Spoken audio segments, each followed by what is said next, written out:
ready. Mayor Pro Tem Allen, are you prepared? Yes, sir. Okay, gentlemen. Good evening, everybody.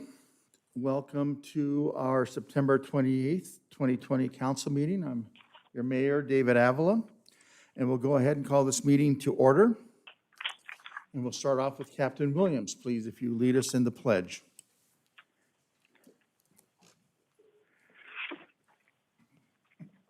Honorable Mayor, members of the City Council, if you please join me in the Pledge of Allegiance. I pledge allegiance to the flag To the flag To the flag of the United of the States of United America, States of America, and of to the republic for which it stands, under God, one nation, under God, Liberty and indivisible, justice with for all. liberty and justice for all.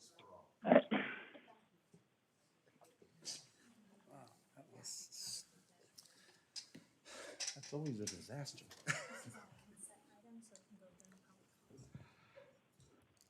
Okay. Being in sync doesn't work very well. All right, thank you, Captain. Jennifer, if you don't mind, will you please call roll call?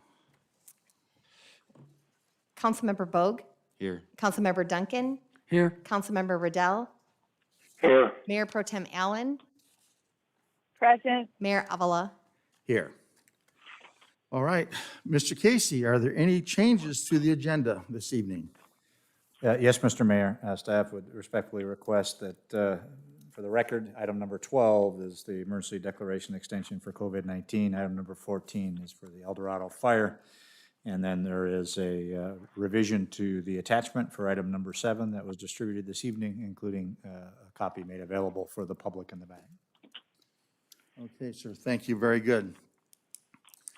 Moving on now to public comment. As you can tell, we all well know that we're using our community room out there for our visitors and speakers. And I'd like to remind everybody that we have a 3-minute time limit. If you wish to speak, there is a speaker slip, and you can hand it to our city clerk over here to your right, be Jennifer. And other than that, we'll go ahead.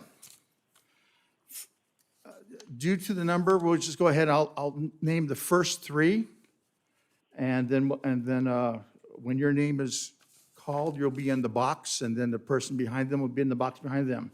So the first 3 people is going to be Ron Gustafson, Rachelle Gustafson,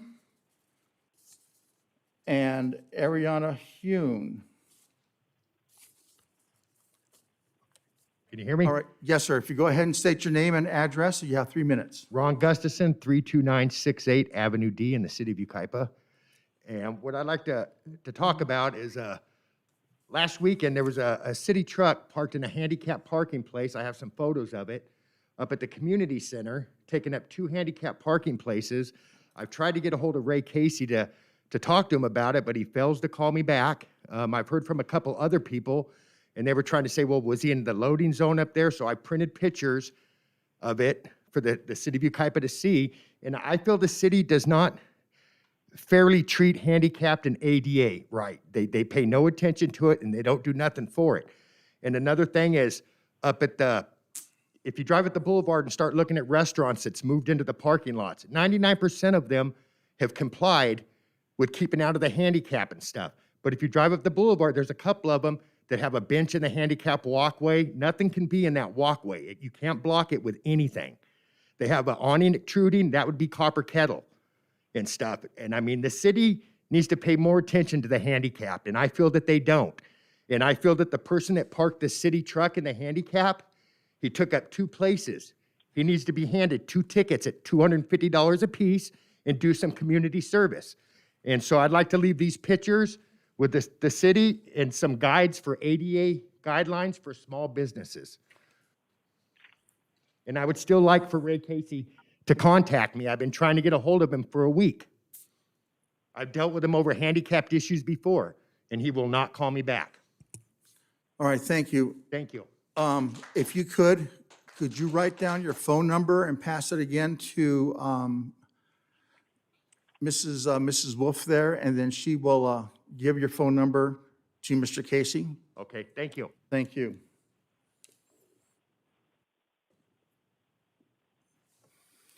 Okay, next will be Rochelle Gustafson. Hi, I'm Rochelle Gustafson, and I'm ceding my time to Ariana Ha. Very well. Ariana Hune, you have a total of 6 minutes. Give your name and address, please. My name is Ariana Hune. Good evening. I have come here tonight to publicly offer gratitude and also to raise 6 points of concern that relate to the evening's agenda and broader points of City Council interest. First, the gratitude. I want to publicly thank the City Council for their actions at the last meeting to institute a procedural change in the handling of public comments. These changes will help to protect and encourage political participation by our diverse citizenry and also relieve City Hall staff of the need of making unnecessary and complex legal and ethical decisions. However, I would also like to raise a concern that one of the incidents that initiated the policy change has not been adequately addressed. This is the incident of public comments on July 13th concerning the behaviors of Councilman Duncan. The allegations included unethical profiting from the position of City Council member, sexualizing public commenters, and encouraging Yucaipa citizens to not comply with statewide mandates for face coverings during the COVID pandemic. And on that note, I would respectfully like to ask Mr. Duncan to adjust his face mask so that it's properly worn over his mouth and nose, as it seems to have slipped down. No? Okay, so you're intentionally showing disrespect towards others around you. Okay. This brings me to my first point of concern. Does the city of Yucaipa have an official code of conduct or not? It would seem that one was passed on August 12th, 2019. However, since that time, there has been no evidence of its use. I would like to know if the code of conduct is actually being enforced. And if it is, I would like to know how Mr. Duncan's declaring that those who do not show up in person to deliver their public comments are cowards, as he stated in the last meeting, represents the respect that is stated in the city's code of conduct to be the cornerstone of civility. Related, and this is my second point, Councilman Duncan released a campaign video on September 19th in which he states, in speaking about disparaging memes that he posted about immigrants, people of color, and Muslims, I quote, "I don't believe that I violated any rule, even though I am currently serving as a city councilman. I refuse to be bound by those rules." He continues, providing an apology for causing offense, but also stating, and I quote, "I'm not sorry for the fact that what I believe is what I believe. What I shared on Facebook is exactly what I believe." My question here is whether Councilman Duncan is bound by the code of conduct that he and Councilmember Bogue voted against. And to my previous point, if this policy is in place, why did the very serious and apparently legitimate concerns brought up in the public comments incident on July 13th, or for that matter, the violations of the California Penal Code on June 1st, not lead to censuring of Councilman Duncan? I further note that in the same campaign video, Councilman Duncan repeats his claims that there was a credible threat to the city of Yucaipa on June 1st, despite the fact that this was totally and completely discredited by our local Yucaipa police. After calling BLM nonsense, he states in the video, and I quote, "Yes, there was a real credible threat. We had evidence of that, even though someone said there was not a credible threat. Absolutely not true." He also repeats his claim of how he knows this to be true, and I quote again, "I was on the boulevard that night, June 1st. I saw who was in those automobiles." This statement warrants serious concern as it indicates Mr. Duncan was in some way profiling, and it brings into question his capacity to understand and represent the full citizenry of Yucaipa. Returning to my first point briefly, how are statements and actions like these in line with the Code of Conduct, which outlines that council members serve as a model of civility to the community, that they inspire public confidence in city government, and that they be mindful of the need for respectful behavior, even in private? This brings me to my third point, which is the emergency ordinance that members of the City Council passed following the incidents that took place on June 1st. In Executive Proclamation 20-03, it states in point C, and I quote, "The city seeks to be an ally in the fight against racial injustice and the dismantling of systemic racism." I would like to know what steps the city has taken or will take to accomplish these goals, because there's been no visible action or agendizing. In the meantime, the county has declared racism to be a public health crisis, and your citizens continue to dole out and receive threats when they point out inequalities and injustices or show support for racial justice and the dismantling of systemic racism. Related, let me briefly make my fourth point, which directly ties to Agenda Item 13, which is a proposed grove of trees. This is labeled in your agenda packet with an emblem suggestive that the city believes that planting 20 trees from different areas of the world showcases equity, inclusion, and diversity, and that Yucaipa is a city welcome to all. Well, I'm sure that this would be a lovely addition to the city of Yucaipa's landscaping. I have to ask if this is the extent of your answer to the problems with racial injustice and systemic racism. The co-opting of diversity language for an act that is so empty of dialogue and meaningful appreciation of global diversity feels cheap and frankly ignorant of the work that it takes to actually promote an anti-racist agenda. In sum then, my first 4 points for your consideration tonight are: 1, by focusing on issues of misattributed identities, the City Council has avoided public discussion of the significant allegations that were raised in public comments on July 13th. I would like to know whether there is or is not a code of conduct that bounds council members to be respectful and also censors violations. Point 2, Councilmember Duncan continues to make statements and take actions that are concerning for the display of discriminatory tendencies and above-the-law mentality. These things bring into question his capacity to serve the public in line with the office he was elected to and for which he seeks re-election. Point 3, when is the city going to take action to back its claims of fighting racial inequality and dismantling systemic racism? And point 4, your grove of trees is fine, but should be separated from principles of diversity, equity, and inclusion to avoid the embarrassment of making an empty gesture. Finally, point 5, Councilman Duncan put out a campaign video via Facebook on September 26th. In this video, he states, and I quote, "Currently, I have 2 gentlemen running against me in District 3. Both of those individuals live in a mobile home park, live in a mobile home. Ms. Yoon, your time is up. If I can finish the point, I would like to ask that the city attorney You have address one that. sentence to finish up. Okay. To layman's ears, this interpretation of the ethics related to conflict of interest recusal is flawed, and I would like to ask the city attorney to please weigh in on Councilman Duncan's claims that council members cannot vote on measures that impact the constituents they are elected to represent. Thank you very much.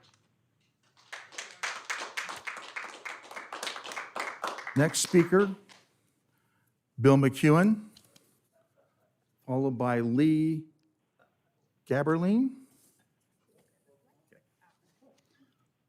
Bill McEwen, 12361 4th Street here in Yucaipa. I wanted to talk in general terms about climate change, how it's changing the world we live in. And then when it comes to the reports by the chief of police, the annual report, I think semi-annual report, I'd also like to speak then. I think you have the chit for that. So anyway, we're in a changing world. These fires are becoming more and more intense. 6 months ago, I was down in Australia. I don't know if anybody remembers that. There's all the fires they couldn't put out. It just went on and on and on. I don't know how many millions of acres were taken out, how many millions of kangaroos and wallabies and koala bears were destroyed. But they eventually ended because their summer ended and the heat ended that were helping to fuel the fires. Now we're on the receiving end of it. We're on the receiving end of summer. These fires, our fire was one of them, and it just kept right on going up north. All the whole western United States. I think it's 4.3 million acres now have burned during this time. So we're in a really changing world, changing climate. And we have to try to learn how to adapt to a changing climate and be able to work on what they call resiliency. This climate terminology, it's like you're opening, it's really a lot of different terminology and everything they use, but they talk about resiliency, which I think I kind of catch on to, which is, you know, when things burn, they burn really bad, like they did up a El Camino fire. How do we bounce back from that? How do we respond to that? We lost a lot. I don't know if anybody's ever seen a real fire escape, but it's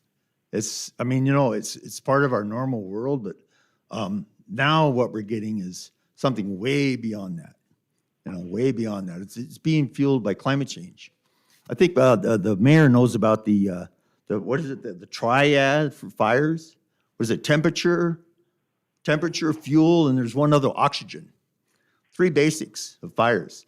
And we got 2 of them for sure, real bad, which is the fuel and the temperatures. On these really hot days, these new record-shattering hot days we're getting year after year after year now, we're getting these intense fires.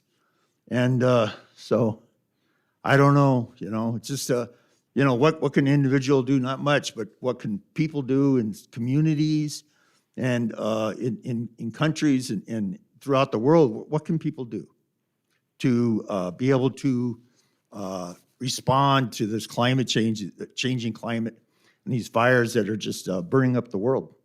I hope we can find some way of bouncing back from it and moving forward from it in Yucaipa. Thank you. Thank you. Okay, Lee, and forgive me, I can't tell if that's an L or an I. It's an L, Lee Caberline. Can you hear me? Yes, speak Okay. up just a little bit, please. Okay.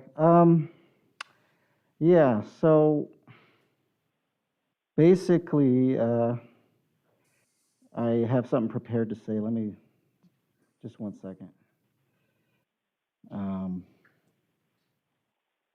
Shoot. Where is it? Okay. This year has been a struggle for everyone, and the unrest in Yucaipa and in the rest of America reflects that. I believe every one of us each day struggles between choosing to follow the angel on our right shoulder and the devil on our left shoulder. For many, the devil has gotten the upper hand. And as Jesus said, a kingdom divided against itself cannot stand. Neither can Yucaipa or America if we allow hate to win out. But I think one way that we can bridge the political divides we face is by having a dialogue. I agree with Bobby Duncan when he said on his campaign video to call him and find out who he is. I have friends that believe the same things as Duncan, things I strongly disagree with, but I've seen how they care about others who are struggling and have witnessed them selflessly give of themselves to someone else. I've got plenty of Republican friends who are also Trump supporters who have helped me, a Democrat, in my times of need. One such friend still hopes to get me to register as a Republican. I wish him the best of luck. The very first time I came to a city council meeting, it was Bobby Duncan who warmly greeted me, gave me a pamphlet of the city agenda, and showed me to a seat. I remember thinking, wow, what a nice guy. He made me feel welcome. My public comment probably isn't doing my city council campaign any good, and I fear I may have just gotten Bobby more votes. And in case you didn't know, I'm running for the same council seat as Mr. Duncan, but I believe it's important that I give my honest opinion on him. I believe Bobby Duncan is a good man, but a good man with whom I strongly disagree with. So I hope that my public comment can serve as an example of the importance of being united as Yucaipians and, more importantly, fellow Americans. Thank you. And just real quick, I think what Ariana was saying about the city council, I think it was about the mobile home rent review thing or something like that. So I live in a mobile home park, and I guess she does also. So I think she was concerned about whether or not, if we're elected, we can vote on those issues. So I think that's a question she had that she wanted the city attorney to address. So I believe the city attorney. So that's all I got. Thank you. Thank you. Okay, if there are no further comments, we'll go ahead and move on to the consent agenda. However, yes?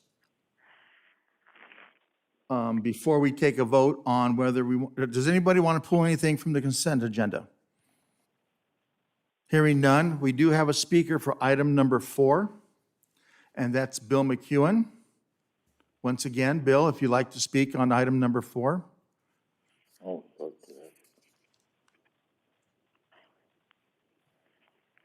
I believe it's 4, or is it 8?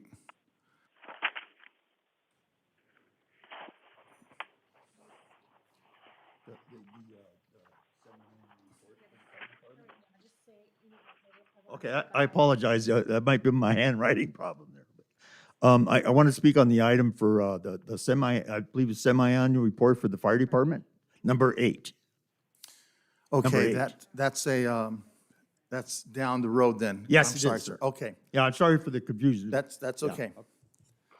I'll move the consent agenda. Okay, we have a motion to move the consent agenda. Do I hear a second?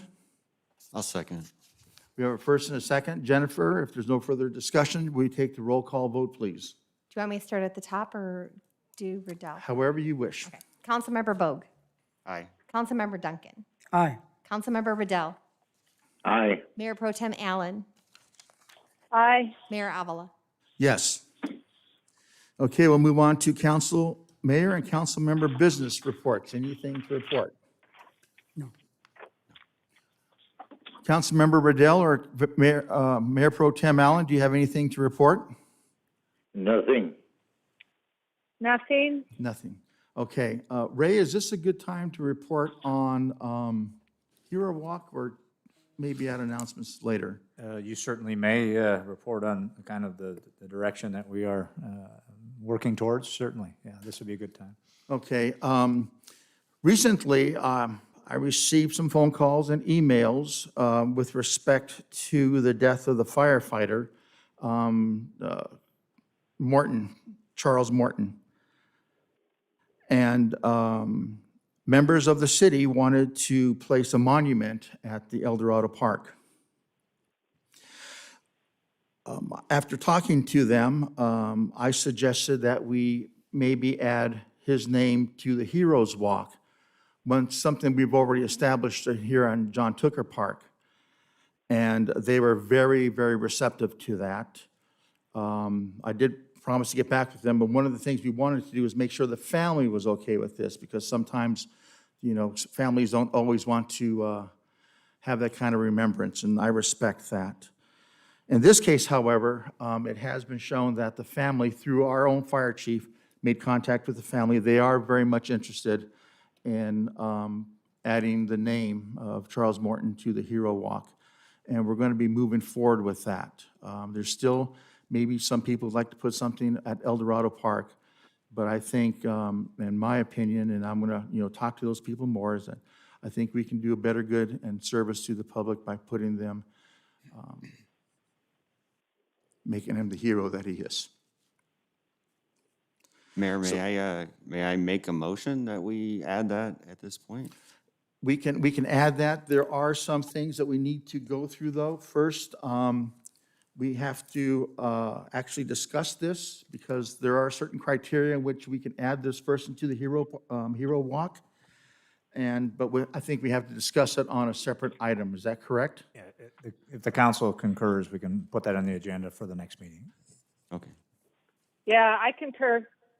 Okay, let's put that on the agenda for the next meeting, and I'm sure we'll move quickly on that after this. Okay, if there's no other council member business, we'll go ahead into department reports. The first one will be item number 7, budget reconciliation fiscal year 2019-2020. Ryan Blackerby. Good evening, Mr. Mayor, City Council. The item before you is budget reconciliation for fiscal year 19-20, and the recommendation is for council to approve the budget adjustments as found on the attachment. The Finance Department is currently in the middle of year-end activities and preparing for the audit. As part of our year-end review, we found a few budget adjustments were needed to reconcile the budget to actual expenses. You will find a summary of these budget adjustments on the amended attachment 2.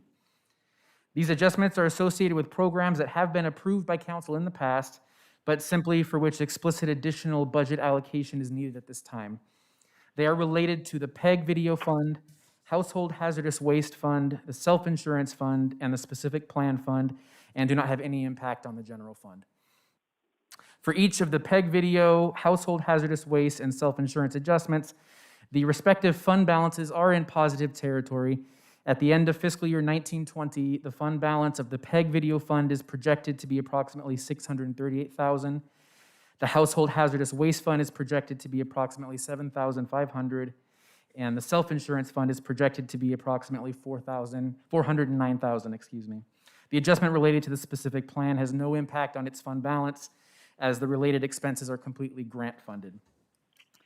So you are aware this item was already reviewed and approved by the Finance Committee last week.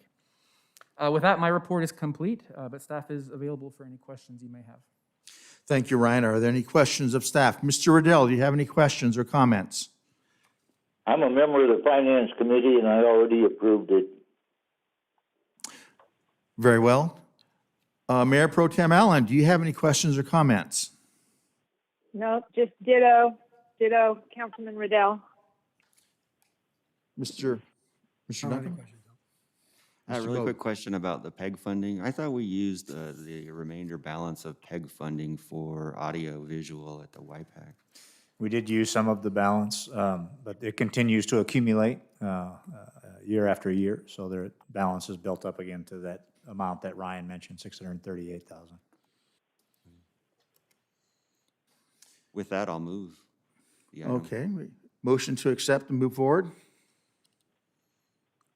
Do I hear a second? Second. Second Second. from Mayor Pro Tem Allen.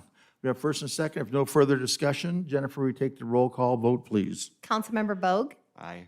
Councilmember Duncan, Aye. Councilmember Riddell, Aye. Mayor Pro Tem Allen, Aye. Mayor Avila. Yes.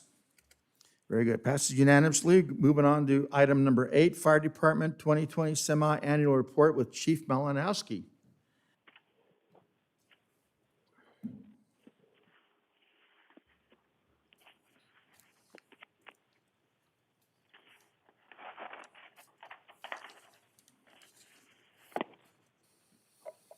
Mayor, Council.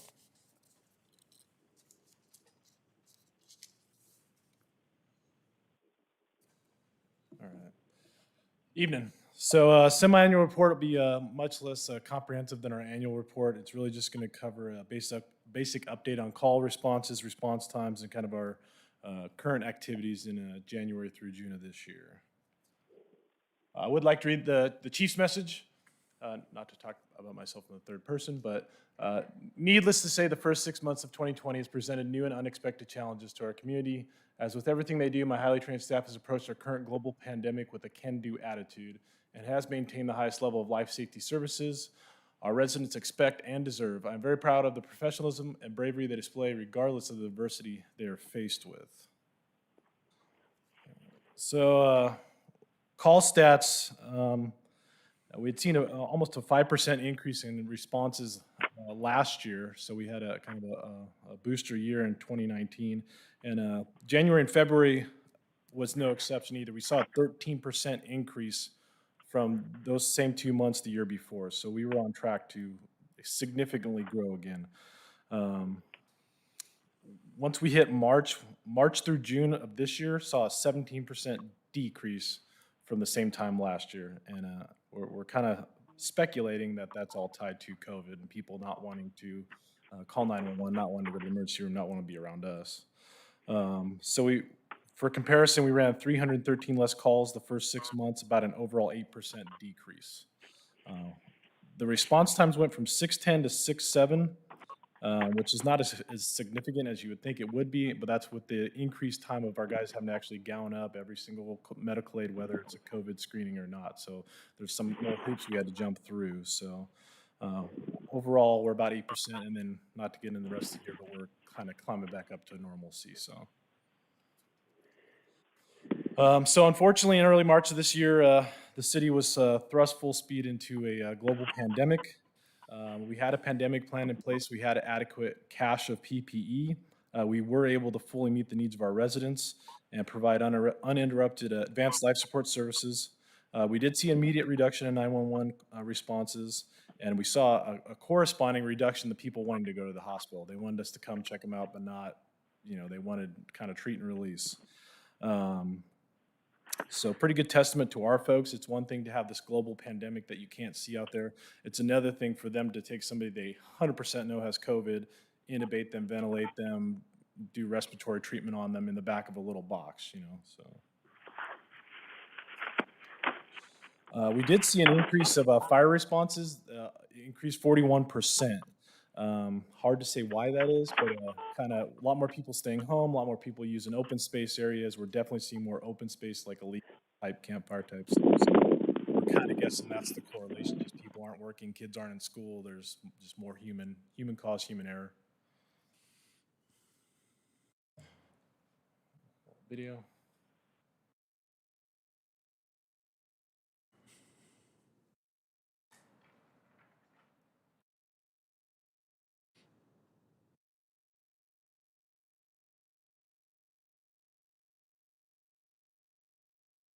I lost you.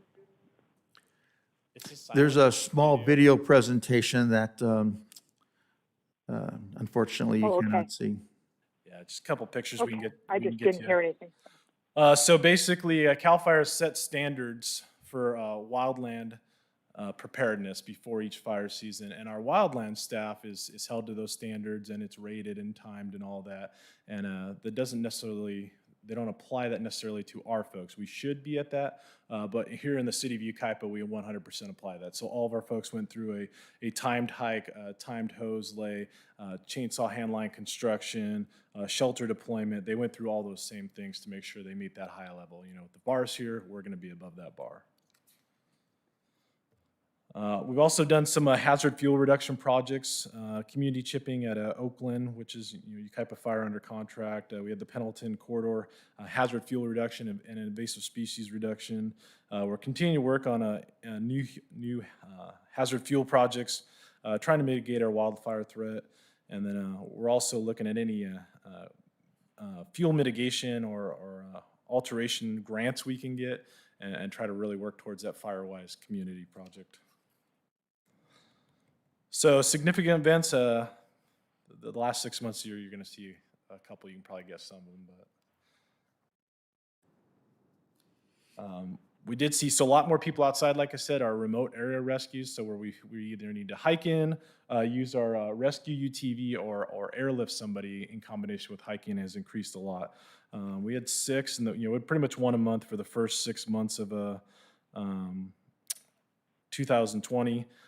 And some where they were 4 miles in on a trail on Pigs Peak, and it was hike in and airlift out. They ill prepared for the heat and the water. So we had our Oak Mountain second alarm. This was the second alarm up Oak Mountain. First units arrived, found very heavy fire conditions, and they were very aggressive fire attack. Were able to keep it pretty much out of the residence. So that much fire coming from the garage was pretty miraculous to do that. Windstorms. On January 29th, we experienced a significant wind event that lasted several days. Typically, Santa Ana's bring a wildland fire concern, but being in January and we'd already had precipitation, the fire concern was low, but it did wreak havoc on our city. We had triple the calls for service, multiple lines down. We had a plethora of trees into vehicles, and we actually had multiple residents trapped. So we had people trapped in cars, people hit by limbs in the car. We had one individual in a mobile home where the tree literally crushed him to his bed, not injuring him, but literally trapping him there like in a cage, and we were able to chainsaw and get him out without injury. So we've had several arrests on the law enforcement side for CAL FIRE. So CAL FIRE law enforcement does work with our Yucaipa PD.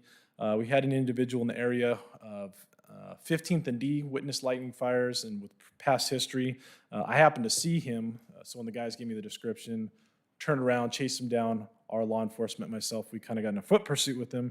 They were able to arrest him and charged him with arson. So that was one less arsonist on the street for at least a little bit. The Sorensen fire. So it doesn't look like much. That fire is very small. That CNC machine that fire in is very expensive. So the Crafton Hills Fire Station responded with everybody else to Sorensen. They were able to quickly knock this fire out. It caused about $50,000 in damage, just that little fire right there, but saving about $5 million. So if it had spread to the machine, it would have been 500, and there's 10 of those machines in that building. So it's pretty significant, even though it's very small.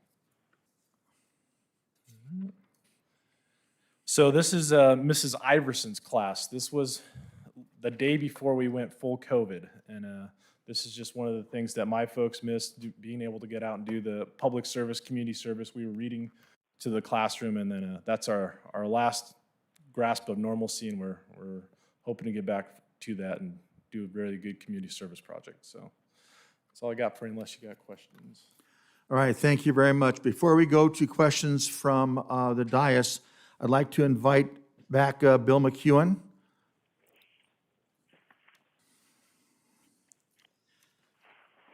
Mayor, Bill McGinn, 12361 4th Street. I just, I'm trying to, grasp in my head how we're going to deal with climate change as it progresses and continues to get worse, because that's what's going to happen, and how it's going to fuel these fires, and what we can do as a community to maybe work a little bit harder on prevention. For example, I noticed there's lots and lots of acreage that there's no brush clearance on anymore. And also, for instance, I live in a mobile home park. They have no fire hydrants. There's no fire hydrants. There's no sprinklers in the community room where people gather. No sprinklers to speak of. So I'm hoping that maybe the fire department might want to consider, or the mayor and council might want to consider instituting an inspection program, or maybe taking an inventory. I think we have 42 mobile home parks, some, enormous number of mobile home parks. How many of them have fire hydrants? Does anybody know? Has anybody done an inspection program? Can we maybe do that and see if there's anything we can do to finance this, or is this something that we can mandate the owners to do for the mobile home park people? Or is this something that we want to try to fund through some other source? I'm really concerned about it. You think about what happened up in Paradise. They just wiped out the whole town with a fire. It's 14,000 structures. I don't know how many people lost their lives. I think it was in the hundreds. But it was driven by winds. We're entering a windy period right now. Santa Ana ribs up there, they call them the Diablo winds, the devil winds. Here we call them the Santa Ana winds. So I just hope that we can do more to prepare for it. I think we can make a stronger effort, and I really hope we do that as a community. I hate to see anything happen like what happened out in Calamasa recently, where all those mobile homes were taken out so swiftly. Thank you. Thank you. Okay, are there any questions from the council for staff? Grant, do you have an idea of how many of these fires that have been set out through California? Are they natural causes? Are they arson? Or is it just we don't know? Or So typically 90% of all wildland fires are human caused, if 90% or greater.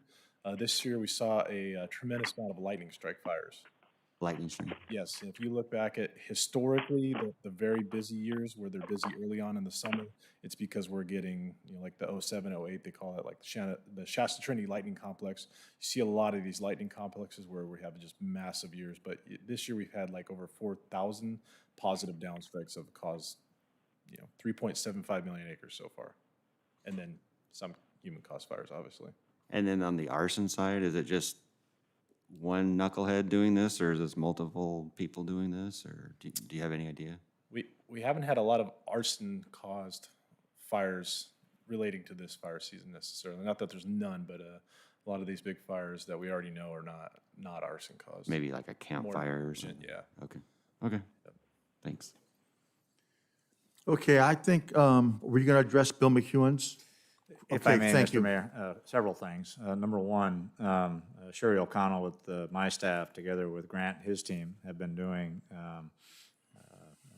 smoke alarm installations in mobile home parks, and I don't know exactly how many we're up to, but year after year, we've been, over the last couple of years anyway, have been installing smoke alarms at no cost to the residents in mobile home parks.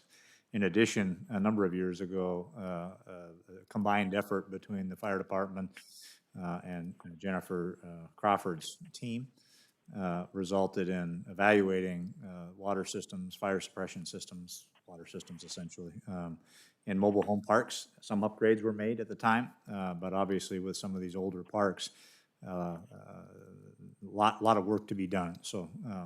But certainly upgrades were made at the time as a result of that combined inspection process. And if you want more detail, perhaps Jennifer can respond to that. Okay, Ms. Crawford, do you have anything to add to that? Yeah, every year we go through a permit to operate. It's part of the state arm of the system where the department works with the fire department, and they have to go out, and the parks after so many years have to submit a flow test to ensure that there's adequate pressure within their systems. Grant can probably answer a little bit better, but parks are at the capacity of when they built. That's the code that they follow. So a lot of them were built in the 1950s and 60s, and that's the building code that they are responsible for in terms of their park. So several years ago, when we took over from the county of San Bernardino, we did a full inspection, like Ray was saying, and we at least made them meet the conditions, like put the old hose boxes back in and have somewhat of a suppression system. But they are reviewed annually, and some have to go through a full flow test, and others, it carries out for, I think, 3 years, isn't it, Grant? No, so California Code of Regulations, Title 25, we do an annual inspection and then 5-year flow test. And if the park was built before 1968, they're not required to have hydrants unless they do something that will cause them to be up to code. The same thing will go for the community rooms with the sprinklers. We instituted the sprinkler ordinance in 2006. Unless they did something that would require them to meet current code, then they would be on their code when the building was built. But yes, they're inspected every single year. Okay, yeah, very good. So there are some fire department requirements, fire safety requirements, but it's per the code of the year that the mobile home park was constructed. So you can have, basically, back in the old days, I think it was a 250 GPM max. They didn't require much more than that. And in absence of that would be hose stations, which you apparently are reinstituting or have. Make sure that the hose stations are in place. So there are some things, it's just not as obvious. And there's an annual maintenance that's part of it, but we are doing inspections every year, and we are doing other fire safety programs. I'm very proud to say I'm part of the smoke detector program, where we install smoke detectors in the different mobile home parks, and we have a ways to go. We have 42 parks, and I think we only hit 6 last year, and we may have more restrictions due to COVID, but we are working towards getting every mobile home park that doesn't have a smoke detector to install at least one. Thank you. Any other questions or comments for Chief Malinowski? Just that, the excellent report, that 6.07, is that going to go up or down, you think? I mean, that's still a good number as far as response times? Our responses are increasing, and we're still having to go through all the COVID restrictions, so we would anticipate that number to correlate respondingly up, so. You guys are doing an outstanding job. Thank you. Thanks, sir. Appreciate that. Thank you. Okay, do we have a motion to accept this report? So move. We have a motion to accept. Do I hear a second? Second. If no further discussion, Jennifer, take a roll call vote, please. Councilmember Bogue, Aye. Councilmember Duncan, Aye. Councilmember Riddell, Aye. Mayor Pro Tem Allen, Aye. Mayor Avila. Yes. All right, moving on to item number 9, award of contracts, CDBG funded Avenue A street improvements. And that will be, Me. oh, Todd. Hi, Todd. Good evening, Honorable Mayor and members of council. The approved fiscal year 2020-2021 capital improvement program includes projects funded through the CDBG Community Development Block Grant funding. The CDBG grants include funding for pedestrian and transit-related improvements, such as sidewalks, curb ramps, bus stop improvements, and curb and gutter. The proposed project is on Avenue A from Adams Street to First Street and includes an area on Avenue E that is in front of the American Legion. As you can see here, this is the American Legion building. The work that we're proposing to do goes all the way down to First Street, all the way up to Adams. We did take some time and reach out to the American Legion in regards to this project because we knew it would affect their current parking situation. You can see here with the geo map that there is cars parked here. That's how they usually are parked. What we propose to the Legion is 8 40-degree angled parking which is down from the approximately 11 that they have now. We met with them just last week with this proposal, and they were happy with the parking situation that they have, because we also include, we're also including runoff and drainage work, which in the past, if it rains and they get a good rain, rain comes down, flows down here, puddles in front of their front door and in their grass area. So what we're doing is the drainage will allow it to flow all the way down to California Street. In addition, we are making some improvements to their ramp so that it'll be level and a step up will not be required. On August 13th, 2020, 10 sealed bids were received. Staff is recommending council award the project to IE General Engineering with a project construction budget of $189,027. That concludes my report. Staff is available for any questions. Thank you. Are there any questions of Todd? Any comments? I'll move Mr. the item 1, 2, 3, and 4. Okay, we have a motion to approve. Any questions, Mayor Pro Tem Allen?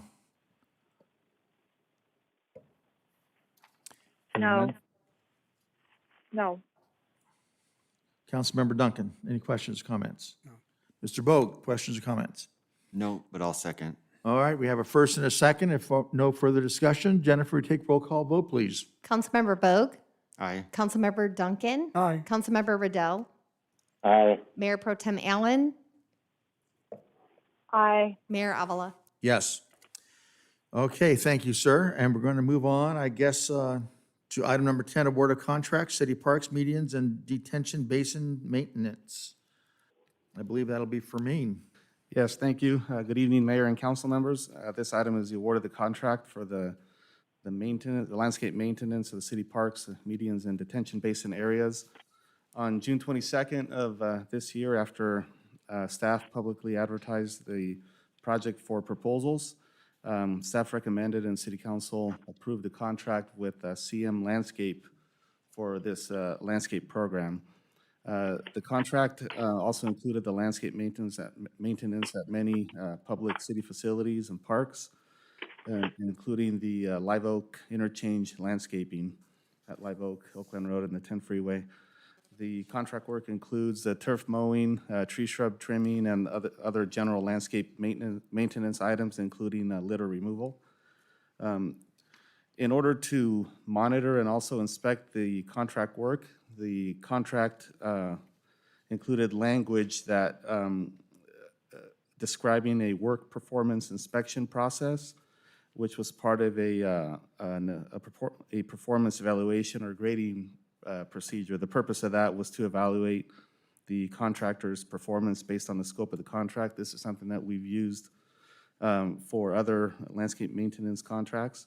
To date, the current contractor, CM Landscaping's documented performance evaluations have not met the requirements of the city's contract or maintenance standards, and they have also not met the work performance requirements that are identified in the specifications for the program, in the contract specifications.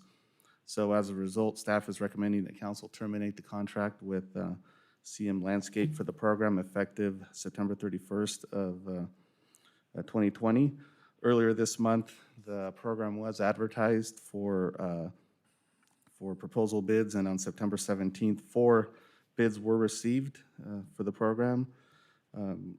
CM Landscape submitted a proposal, and they were the apparent low bidder. However, due to the city's prior experience with this contractor and their level of work performance and the proposed termination of their contract tonight, staff is recommending that council award the contract to the lowest responsible bidder, which is Excel Landscape of Corona, California. This contractor, Excel, they have been providing this same landscape maintenance service for the city's landscape lighting and maintenance areas for several years now. Their work has been satisfactory and consistent with the city's landscape maintenance standards and requirements. Since the proposals were received are for a 12-month period, staff is recommending that City Council approve a deductive change order in the amount of $93,544.95, which results in a total contract amount of $280,634.86 for Excel Landscape, and that would be for the remainder of the current fiscal year. The adopted fiscal year 2021 budget does include funding for the program in the amount of $387,000. So there's sufficient funding available for the proposed contract. With that, staff recommends that City Council approve staff's recommendations as listed in the report for this item. That concludes my report, and staff is available for questions. Thank you, Fermin. Are there any questions of staff? Councilmember Riddell? No, but I'll approve the item. We have a motion to approve. Mayor Pro Tem Allen, any questions? No questions, I'll second. We have first and a second. Any questions? Councilmember Duncan? No. Councilmember Vogt?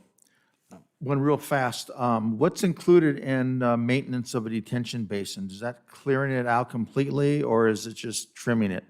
It's trimming the slopes and also clearing, many times the detention basins have inlets and outlets, so it's keeping those clean, and also the litter removal. Okay, thank you. All right, we have a first and a second motion to approve. Jennifer, we take a roll call vote, please. Councilmember Vogt? Aye. Councilmember Duncan? Aye. Councilmember Riddell? Aye. Mayor Pro Tem Allen? Aye. Mayor Avila? Yes. Okay, moving on to item number 11, Memorandum of Understanding between Yucaipa Valley Conservancy, Wildlands Conservancy, and the city, amendment number 5. This will be presented by, again, Fermin Preciado. Yes, thank you. Thank you again, Mayor and council members. In June of 2009, City Council approved the Memorandum of Understanding between the city, the Yucaipa Valley Conservancy, and the Wildlands Conservancy for the transfer of 334 acres of property to the city. That property is known as El Dorado Ranch Park, and as you can see on the screen, it is comprised of 2 parcels. The MOU identified that this property would be used primarily for open space and for passive recreation purposes, the multi-use trails and outdoor education opportunities. The MOU also identified that a small portion of the land would be developed as a parking lot, a restroom, and a trailhead, and that project has been completed. The MOU identified that specific conservation easements would be recorded on that property for the purpose of mitigating for the construction of specific drainage projects that the city would construct. The MOU indicated that those specific conservation easements would need to be recorded on the property by September of 2013. And then a few months later in December, that a blanket conservation easement, open space easement, would be recorded on the remainder of the property. So over the years, the city worked with the city's environmental consultant and the environmental resource agencies, the U.S. Army Corps of Engineers, Department of Fish and Wildlife, and the Santa Ana Regional Water Quality Control Board on obtaining the permits from those agencies to be able to construct these drainage projects. And so over the next several years, after 2009, staff worked on recording conservation easements for these specific projects. And as you can see on the screen, this shows the lower parcel of El Dorado, and the legend on that map shows the projects and that are being mitigated in those areas. There is that area in green, which is 7 acres that have been identified for future projects. There's also another 12 acres that has been identified on the northern parcel, and that would be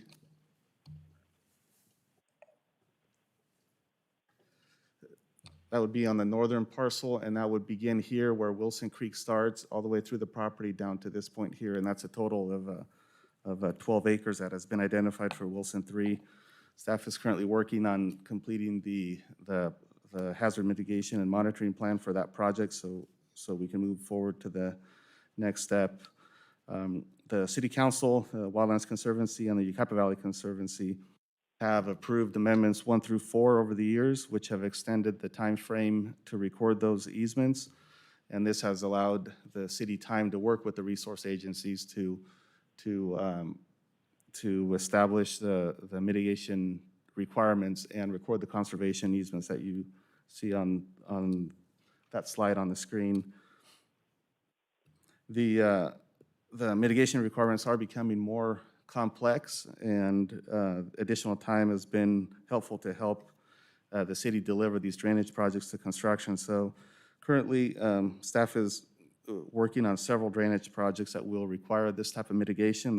Those projects include the Wilson Creek Bridge demo and removal at Dunlap Boulevard, and also the Wildwood Creek Basin 4 project, which is located in the upper reaches of Wildwood Creek.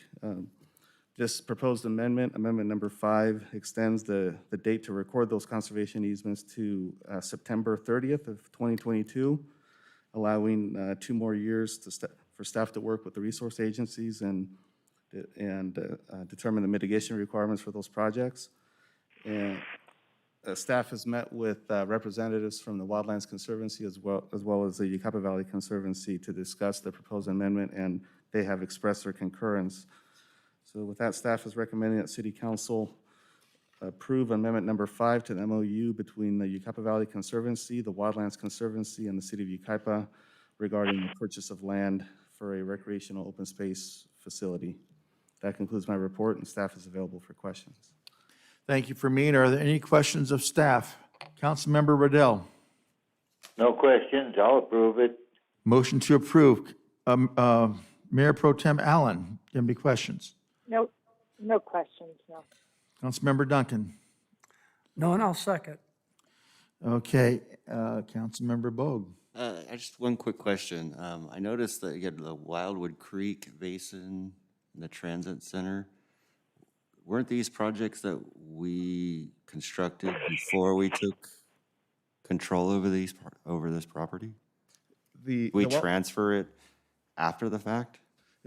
Yes, the Wildwood Creek Basin was constructed in 2007, 2008, and the permits from the resource agencies did identify that we would have to record a 4.4 acre conservation easement. At that time, they allowed you to construct the project first, and they would give you some time after to record that conservation easement.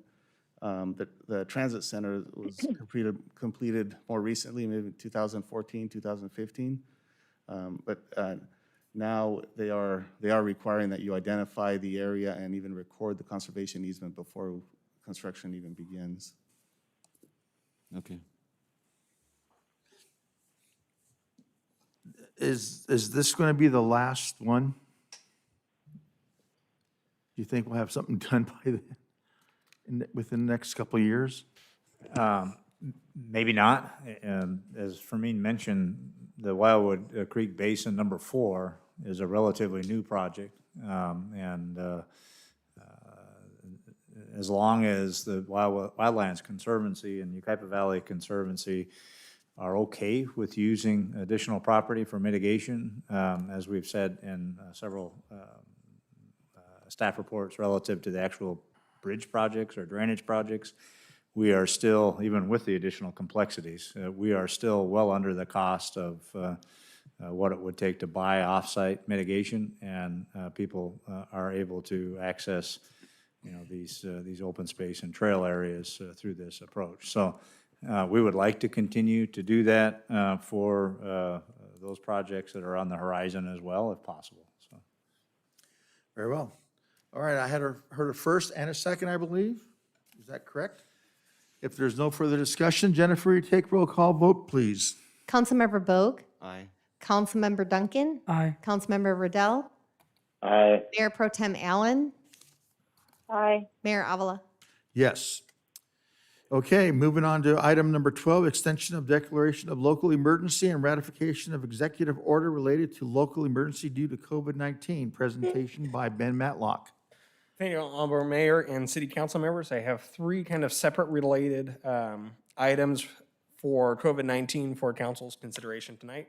The first one is the ratification and continuation of the local emergency from August 24th, 2020 City Council meeting to today's meeting, which is September 28th, 2020, and then continuing that declaration through the meeting of October 12th, 2020 to maintain the local emergency proclamation regarding COVID-19. Second component is the ratification of Executive Order number 20-04 that was approved and issued by the Director of Disaster Services on August 27th, 2020.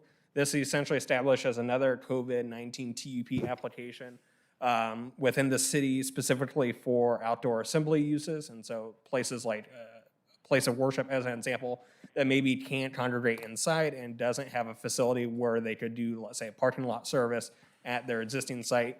It gives another method available on larger vacant properties with sufficient access to essentially allow them to have a temporary home during those COVID-19 restrictions. Should be noted that it doesn't necessarily permit an assembly use on those properties as a permanent use. It's just merely giving a little bit more additional flexibility, similar to the other executive orders that have been ratified for the outdoor dining and other outdoor services and those uses that have been impacted substantially by the COVID-19 pandemic. And then the third component is as the numbers within San Bernardino County continue to move in a positive direction, staff is again requesting that we allow access within the lobby and the council chambers of City Hall and to maintain COVID-19 guidelines, but as a way to provide additional service to the members of the public as the numbers get better is to open up as we can and make sure we're adhering to the proper protocols, but at least making City Hall more accessible for those that are interested in conducting business. And with that, that concludes my presentation. Happy to answer any questions. Very good. Are there any questions of staff? Councilmember Riddell. No questions. Mayor Pro Tem Allen. No questions. Councilmember Duncan. So we're going to move back to where we were a while back, allowing folks into the lobby and, okay. As the COVID numbers have not been the most linear progress, but as we're moving positive, slowly start going back to that direction. Councilmember Bogue? No questions. Okay, since no other questions, well, maybe I do have a question. Mr. Gustafson earlier on in the public comment talked about maybe that the restaurants are not, it had to do with the ADA parking and restaurants using up that space. Is this all tied into that? Is there something that we can maybe revisit? And I don't know whether he has a good point or not, but it may be something we want to revisit to establish a temporary, if nothing else, ADA parking spot. Yeah, we'll follow, the staff will follow up on that. I took notes from that conversation. We'll definitely follow up on those concerns. I will note that the guidelines on for the different COVID-19 TUPs do identify that any ADA access, including handicap parking spaces, are not to be impeded at all. And so if any plans show that, they are corrected to not have that, so. Okay, very good. So we're going to address it. All right, do I hear a motion to approve the three items? I'll make a motion to approve. Motion to approve. Do I hear a second? I'll second. I have first and a second. If no further discussion, Jennifer, we take a roll call vote, please. Councilmember Bogue? Aye. Councilmember Duncan? Aye. Councilmember Riddell? Aye. Mayor Pro Tem Allen? Aye. Mayor Avila? Yes. Very well. Moving on to item number 13, the 2020 Make a Difference. 2020. However, due to current county and state guidelines because of COVID-19, Make a Difference Day is going to look a little bit different. We still are going to do a community project. We just have to have less people and follow social distancing and wearing masks. The proposed project this year will include planting of a grove of approximately 100 trees as at a designated area at the west side of Five Winds Ranch property.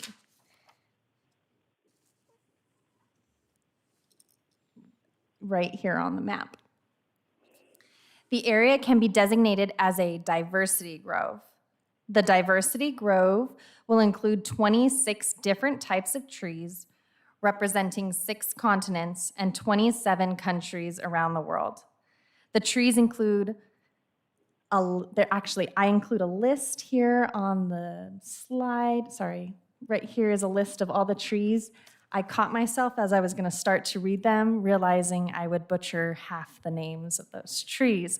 So it's also in the packet. And Fermine, if you'd be so kind as to go back one slide. Here's an example of some kiosk signs and the signage that could be there at the Diversity Grove. The fiscal year 2021 Parks Capital Replacement Fund account includes funding in the amount of $14,000 for the Make a Difference Day event. And staff will have to expand the existing irrigation system at Five Winds Ranch. And there's a list in the packet of the different items that will need to be purchased to accommodate for the $14,000 expenditures. That concludes my report, and I can answer any questions that you may have at this time. Thank you, Mrs. Wolf. Are there any questions of staff? Councilmember Riddell. No questions. I'll approve it. Motion to approve. Mayor Pro Tem Allen, do you have any questions or comments? No questions. I just think that it's a great addition to the design plan we have for this area, and so I'll second the motion. We have a first and a second. Councilmember Duncan. No comment. Councilmember Bogue. No comments or questions. All righty, if there's no comments or questions on this, I believe that this is a great idea. We can move forward. And despite some of the comments of others, we are trying to do our best to be inclusive and show our diversity and tolerance of one another. And I think this is, while small, it's a step forward in the right direction, and we will continue to do so. I'm confident of that. So, if no other discussion, Jennifer, will you take a roll call vote, please? Councilmember Bogue? Aye. Councilmember Duncan? Aye. Councilmember Riddell? Aye. Mayor Pro Tem Allen? Aye. Mayor Avila? Yes. Very good. It passes unanimously. Number 14, extend a declaration of local emergency due to El Dorado fire. And that'll be City Manager Ray Casey. Thank you, Mr. Mayor. Members of the council, this item is, as you mentioned, extending the declaration of the local emergency for the El Dorado fire and also to close the El Dorado Park for the foreseeable future to allow for mitigation and repairs to be done over the ensuing months. On September 6th, the city manager proclaimed a local emergency due to the El Dorado fire in the city of Yucaipa, which started in the El Dorado Ranch Park on Saturday, September 5th.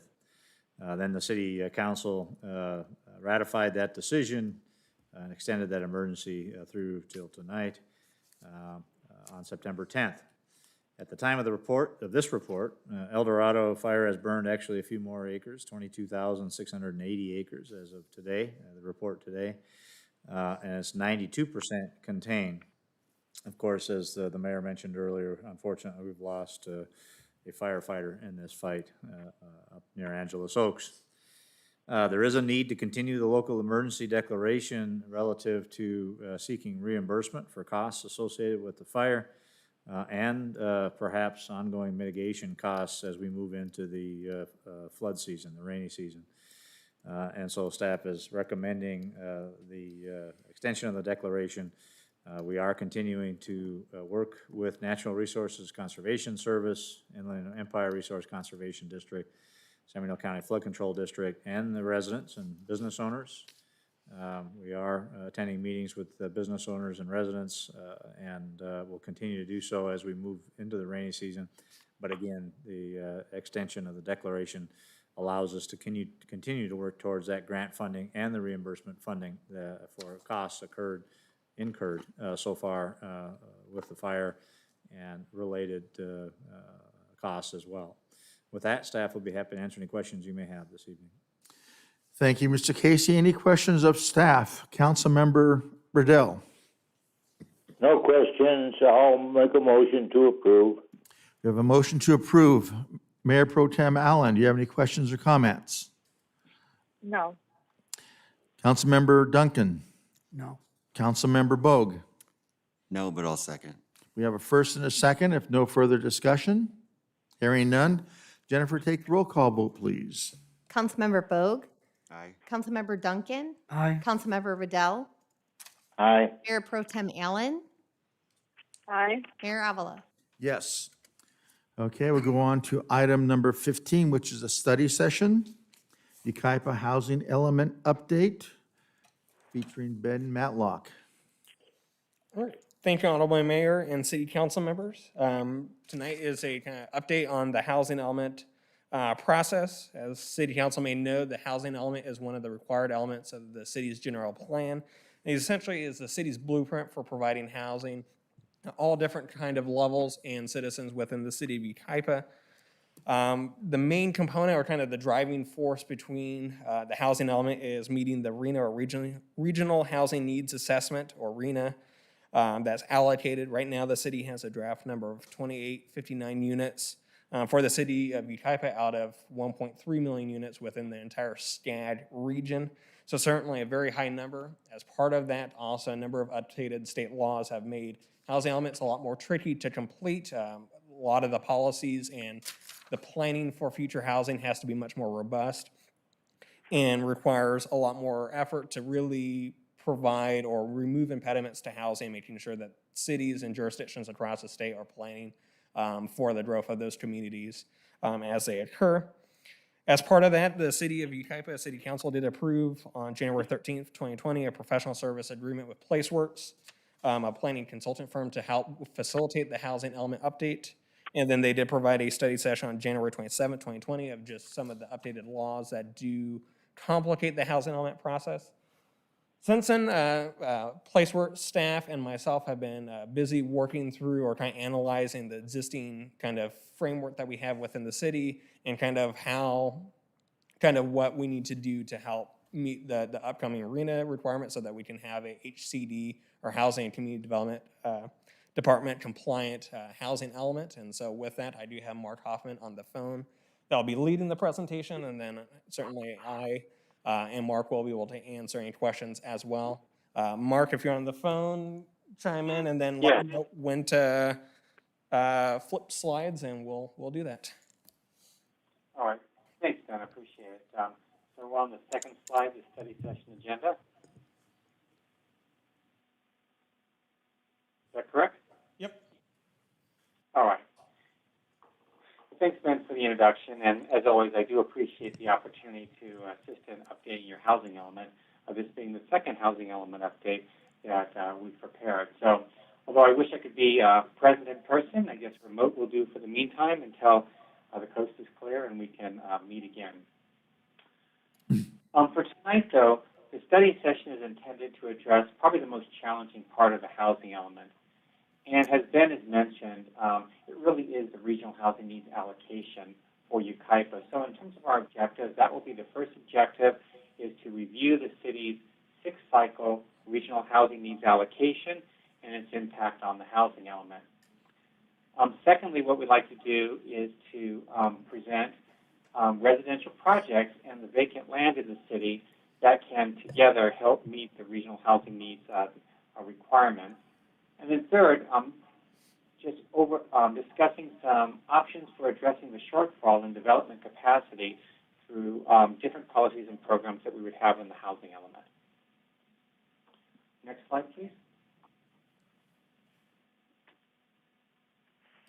So just a quick background. This is probably most for the audience and those who are not familiar with the housing element, but it does deserve some mention. And as Ben had mentioned, state law does require the general plan to have an adopted housing element, which is in compliance with state law. Your current housing element covers the period of 2014 to 2021. It is in compliance with state law. This one obviously is going to address the planning period of 2021 to 2029. Basically, the housing element is required to address current and future housing needs of residents of all incomes in the community. And the critical piece of that is the regional housing needs allocation, something that we call RHNA or the RHNA. and the city must be able to fully accommodate that allocation. One additional law just to be aware of, and I did mention this in our earlier briefing in the educational session when we talked about some of the legislation, is the city must be able to maintain enough sites at all affordability levels throughout the planning period. And I've noted there's two laws, there's 330 and 166, and we'll touch upon those a little bit later as they affect the housing element. So moving to the regional housing needs slide then. And so what is the regional housing needs allocation? Well, every 8 years, the state of California projects population growth statewide as well as for every region of California. And that includes the Southern California Association of Governments. SCAG is responsible for calculating the region's need for housing that would accommodate the population growth, as well as figuring out how much housing is needed for each community in the SCAG region, including Yucaipa. And as Ben has mentioned, for Yucaipa, SCAG has allocated a draft RENA of 2,859 units.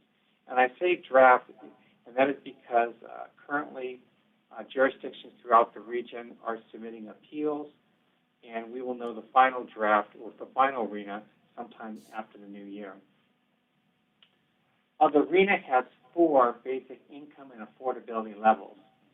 So, for example, for a very low, that would correspond to earning up to about $37,000.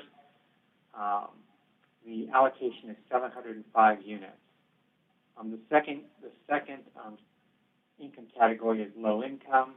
That applies to households earning around $60,000 a year maximum income. There are 492 units. Moderate income, which would include households earning up to about $90,000.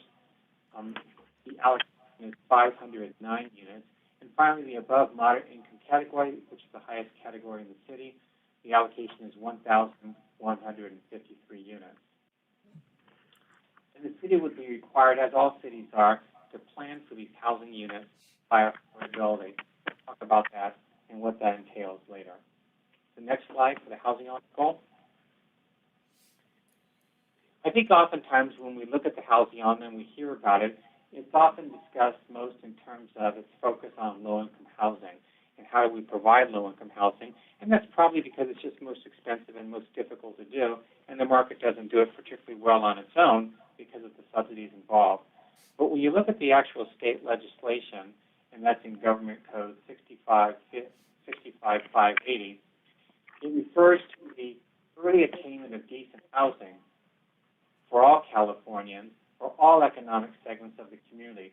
So what state law really speaks to is having a balanced housing stock that covers everywhere from very low, all the way up to above moderate. And so, for example, and you see this in Yucaipa as well, with above moderate income housing, typically located in the North Bench, Hidden Meadows, and other areas of the community. For moderate income housing, and this is typically targeted for households looking to purchase their first home, or then looking for opportunities for building wealth and investing. And it takes the form typically of market rate apartments and small lot single family homes, condominiums. And then the lower income housing is typically needed for special needs groups, seniors, recent college graduates, lower income residents, and those seeking rental options. And it typically takes the form of apartments and mobile homes that provide options lower wage earners. But these three together, when you think back to the allocation for each of them, would represent kind of the broad spectrum of housing need in the city. Next slide, please. So this slide addresses on how do we plan for the RENA. And I think the best way to think of it is we are planning for the RENA. The city is not required to build housing or necessarily fund it entirely, but state law does require the city to plan for it in several ways. And so I wanted to just mention 3 typical ways that cities will plan for housing, and there's many different additional options, but these are the 3 largest ones. The first one is to demonstrate that residential projects that are either been approved or built or proposed, and this would all occur after July of 2021, that those can be credited toward the city's RENA. That's one option, and most cities will do that. The second option is to identify sites zoned at the appropriate densities that can allow housing at different price points. So, for example, you have multiple family zoning that allows for apartments, single-family zoning allows for single-family homes, etc. And then the third option is preserving housing through extension of affordability covenants or qualified rehabilitation. It is not often done through these means because of the difficulty involved, but it is a third option that cities will use.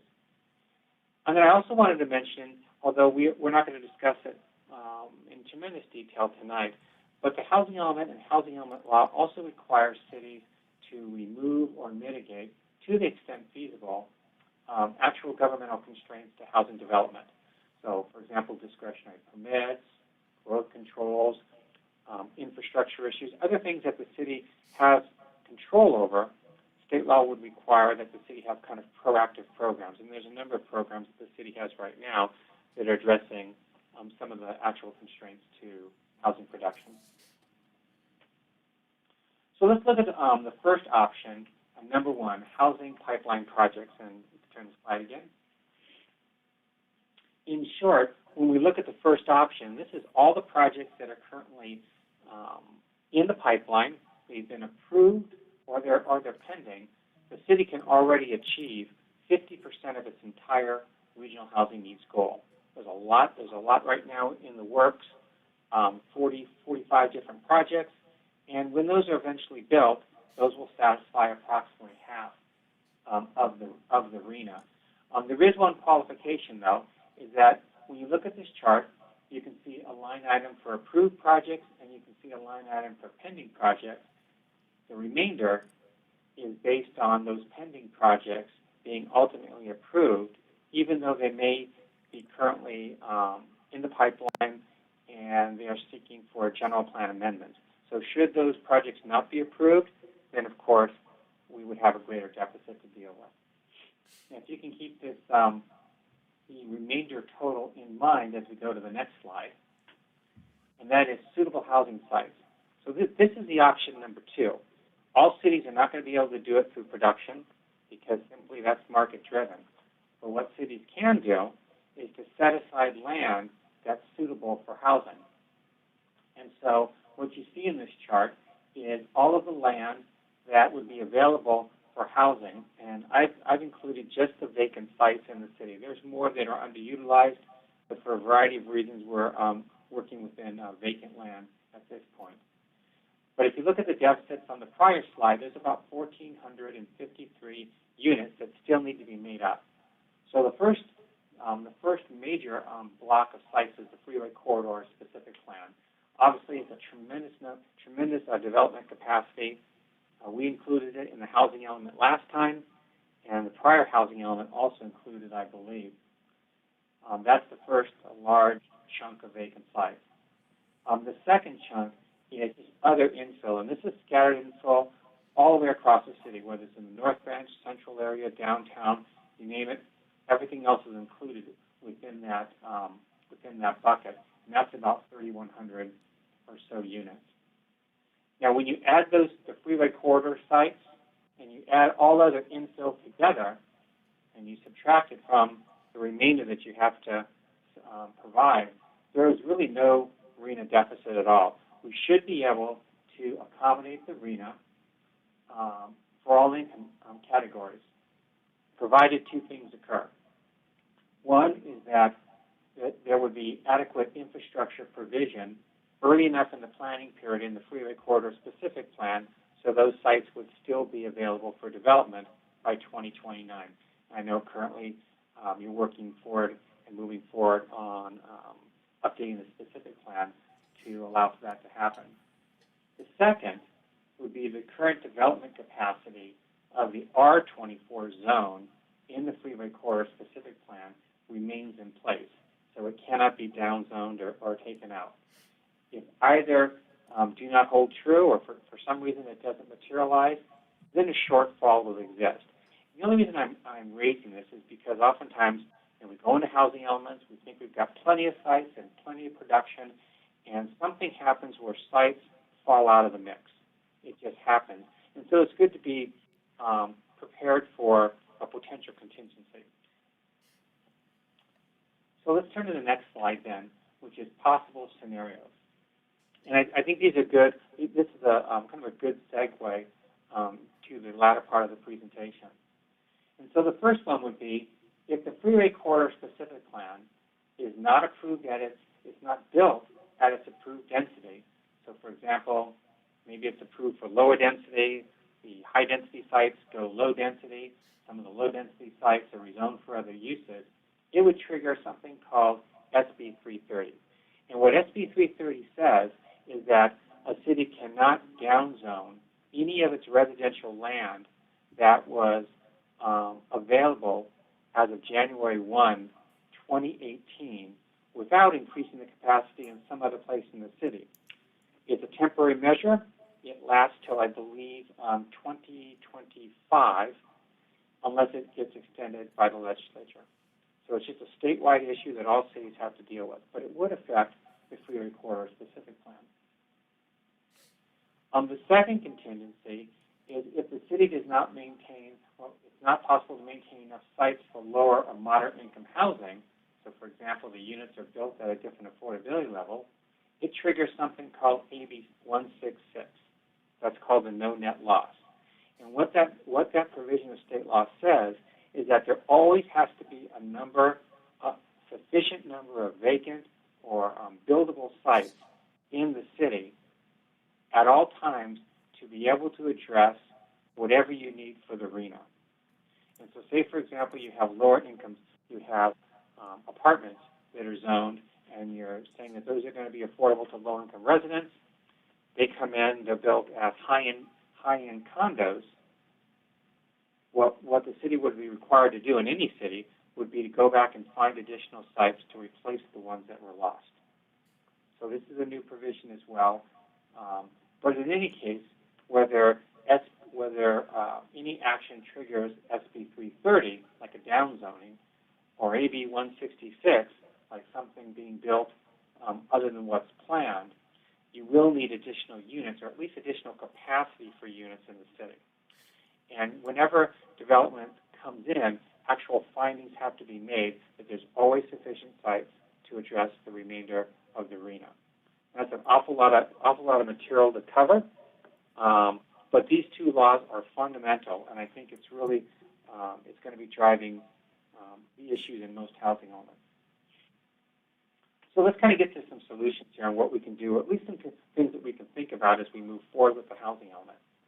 So the next slide is option number one. This is the uptown area. If in a certain situation, maybe the freeway corridor specific plan or other sites in the city did not work out for housing, where would the housing go? Well, one option could be uptown opportunity sites. I mean, the city has a very successful history of putting senior housing in the uptown area. There are a lot of economic reasons for why housing could go in that area. Obviously, it generates a lot of foot traffic, generates a lot of spending power in a small area, could be very beneficial to businesses. There are some arguments for putting or for allocating housing, zoning for it in the uptown area. Now, if that was done, three basic things would have to be done so you could get credit for your RHNA numbers. One, a rezoning program would have to be put together, and the rezoning would have to occur within 3 years of adoption of the housing element. So it would be October of 2024, rezoning would need to occur. Secondly, it would require an increase of base density from 16 to 20. A little bit of an increase, but it wouldn't be any different than your R24. Third, you would have to have an administrative review process, and currently housing in the downtown at higher densities requires a conditional use permit. So if this option was chosen, and there are good economic reasons for that, a program would need to be in the housing element that contains all those three bullets. So So let's turn to option number 2 then. The next slide. And this is corridor housing. You know, it's funny when we did the housing element, gosh, it's been a number of years. Corridor housing wasn't even thought of in Yucaipa. The market demand just simply wasn't there at that time. So things have changed quite a bit over the last couple of years, and you now have a number of development proposals along commercial corridors, particularly on commercial sites, which are underutilized, which may have large parking lots, which can accommodate this type of housing. And we're also finding that happens in a lot of other communities, and it's simply because the infrastructure is in place. Housing is located near arterials, so it minimizes traffic impacts. It's not adjacent to other single-family residential uses. There's a number of reasons why it can make sense in the right location. Should the city want to pursue that option, again, it comes down to 3 things. You have to identify the sites that are vacant and appropriate for housing. It would require a minimum of 20 units per acre, potentially up to 24, much like your R24. And again, you have to either rezone the sites within 3 years or create some type of an overlay with a by-right administrative process, almost the same as what you would have to do for the uptown. So that would be option number 2. So let's get to option number 3 then. Now we're starting to get somewhat creative here. There was a new law that was passed, and I alluded to this at the first hearing that we had talking about legislation, but pursuant to AB 83, it was a housing trailer bill that was passed in June of this year. You can now count the preservation of mobile homes toward the regional housing needs assessments. There are a lot of requirements that follow this, but I do want to mention a few. First, you would need to identify a project, obviously. You have to find funding available and have covenants that would extend for 55 years with very specific affordability requirements. If you could meet a number of requirements, the city could receive 1-for-1 credit toward the very low and low-income RENA, up to 25%. So say, for example, you have a low-income requirement of 400 units. You could get a credit of up to 100 units of that through the acquisition and preservation of mobile homes. Now, I will put in the caveat. I mean, HCD has not, the state agency has not issued written guidelines yet for how to best accomplish this and all the steps that are required. But the process would be somewhat complex and would include, at minimum, you'd have to identify an eligible product. You'd have to have an organization able to acquire the project. Funding would have to be secured, either private or public or a combo, sufficient for a 55-year covenant. Also, legal expertise to negotiate the agreement would be required, as well as a program in the housing element and follow-up, and a commitment to complete the project. I believe it's within about 3 years of the planning cycle, so that would be by about 2024. Nonetheless, though, it is an excellent opportunity. If you do have mobile home projects that you wish to preserve, and you have funding and organizations available to help in that effort. So let's go to the fourth option, accessory dwelling units. This is actually a new concept as well. Historically, HCD has allowed for cities to count accessory dwelling units toward their regional housing needs numbers, their RENA numbers. But the requirements were rather stringent, but with all the state laws that have occurred over the past, year or two with ADUs, and you've probably seen modifications to your ADU ordinance several times over the past several years, it's now possible to get more credit for ADUs. The benefit of this strategy, it does not require city funds. It does not require an affordability covenant, does not require rezoning, nor does it require secret clearance. What it requires is a homeowner willing to build them or have these included up front. A developer could include them up front in terms of a new project coming in the door. And frankly, state law preempts most cities, most local regulations. Cities just need to help facilitate it. 2 things.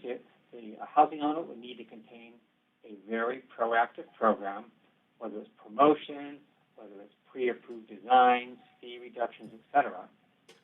And if the ADU estimates that are being provided are extremely high, then most likely HD will require a monitoring program, and if the units aren't built fast enough, you might have to rezone more sites in about 3 years if your estimates are too high. But nonetheless, we are seeing this. We're seeing this approach being used significantly more, and I could point to the cities in there in Ventura County, Los Angeles County, Orange County. It's being used and it's being explored greatly by a number of cities. So then finally, I just wanted to have a note on mitigating constraints, and that's the next slide. As I mentioned earlier, what state law requires cities to do is to address different constraints and balancing different approaches for different sites. And I just, in talking with Ben and his experience with planning, and also just with the experience, the projects that you have, I just wanted to mention 4 different constraints that we've identified and efforts that are currently underway to mitigate those constraints. So 2 of them are currently for projects for 4 or more single-family lots. They require a tentative tract map and a planning commission hearing. The planning commission hearing is not required by state law. It's something discretionary that the city does. Also on the multiple family side, projects with 4 or more units in the RM district currently require a CUP plus a planning commission hearing. Now, if you wanted to have credit for those, or greater credit, it would need to be more of a by right situation, not necessarily a CUP. That prevents you getting credit for that, even though you have projects that are being built in that zone. 2 other things as well, high impact fees. And obviously you have a number of fees that are within your control. There's also a number of fees that are provided that are charged by outside agencies where the city has very little control. For example, water, schools, sewer, et cetera. And I do know you have your SKIP program. I think it came up for your consideration last month. And that is one example of a program that can help mitigate the impact of fees.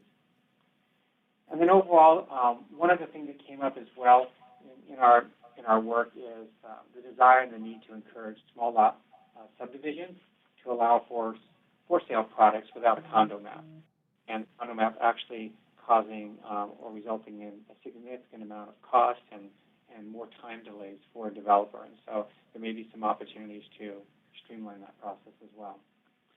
We've been looking at other constraints as well that will need to be mitigated or overcome or offset, and those will all be included in the housing element, and they'll be vetted with planning to make sure that they work for you. And also Ben will be giving us examples that we're to include as well. So with that, I just wanted to leave you with a slide to perhaps open up some discussion.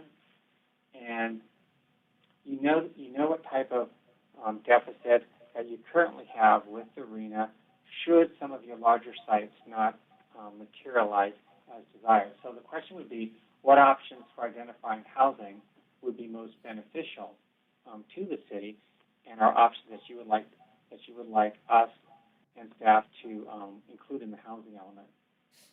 And then secondly, is there any specific constraint that you've noticed along the way that we should also address to get the types of housing products that you really are looking for and that are needed?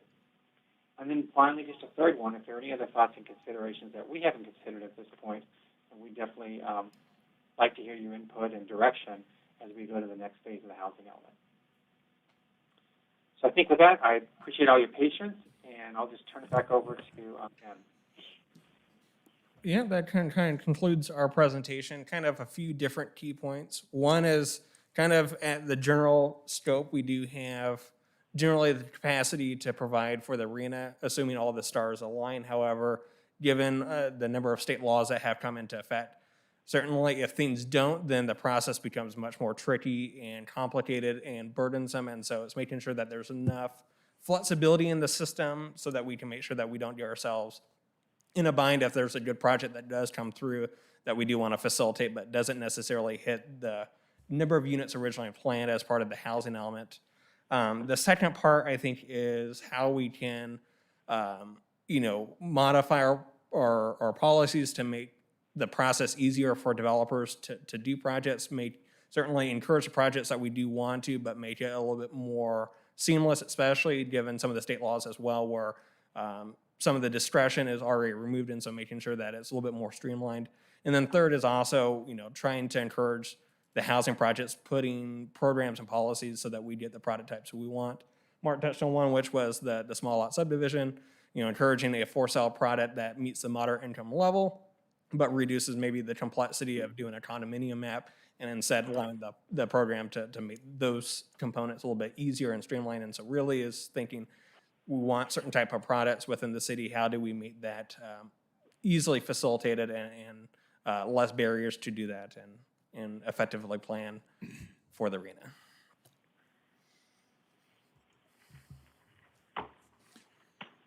And you're concluded. All right, very good. Are there any questions of staff? Councilmember Riddell. No questions. I don't like being forced into doing these sort of things by another agency, by the state, but I guess we have no choice, so we're just going to have to work at it and see what we could come up with. But I have no questions right now. I'll certainly, think about it and see if I can come up with any ideas or anything, but I have no questions at this time. Very well. Mayor Pro Tem Allen. Yeah, I feel the same way. I don't really have any questions, but I'm certainly interested in hearing more and getting more information about the new mobile home projects and the preservation thereof, and what we have to consider as we're looking at that particular option, which is option 3 from the slide. And then also for the ADUs, I do have a question about the ADUs. For those, do we have any way, like there are people who already have what would you say, like granny flats in some of the homes that have already been built? If they convert them to an ADU, do we have a process for inventorying that? That process would be inventory kind of through the building permit procedures, but certainly that could be a policy that where we add a little bit more of a proactive approach to seek out some of those granny flats and try and encourage them to make them full on ADU, so that one, we get credit for it, and then two, that gives a little bit more flexibility to those homeowners that already have that built structure to use it as such. I think that would be something worth looking at for sure. Those are my only 2 questions. Yeah. Councilmember Duncan. So, option 1, downzoning from January 2018. I'm not sure I understood that exactly. In other words, this triggering SB 330, triggering AB 166. In other words, what it was zoned in January of 2018 can't be rezoned at all, or can be rezoned? Existing residential sites can be rezoned, but as part of that action, a commensurate upzoning of another property needs to happen. So let's say a property has a zone capacity of 100 homes on it, and you downzone it to, let's say, be 50 homes instead. You now have a delta of 50 units that you need to provide elsewhere in the community. Okay, and then what is corridor housing? What is option 2, corridor housing? I'm not sure I understand that. So this is more or less looking at the existing commercial corridor, such as Yucaipa Boulevard, to allow for residential uses in the commercial corridor designation. So for an example, the city right now is processing 2 different general plan amendments to rezone from general commercial to a residential land use. And there's getting more certainly with how the commercial market has changed. Some of those underutilized sites may not be as viable for commercial uses, and so property owners are now asking the city about possibly allowing residential uses in lieu of a commercial development. And so that option is more or less creating a more simple process. So rather than processing individual general plan amendments for each respective project, we would just have a mechanism that would allow that review.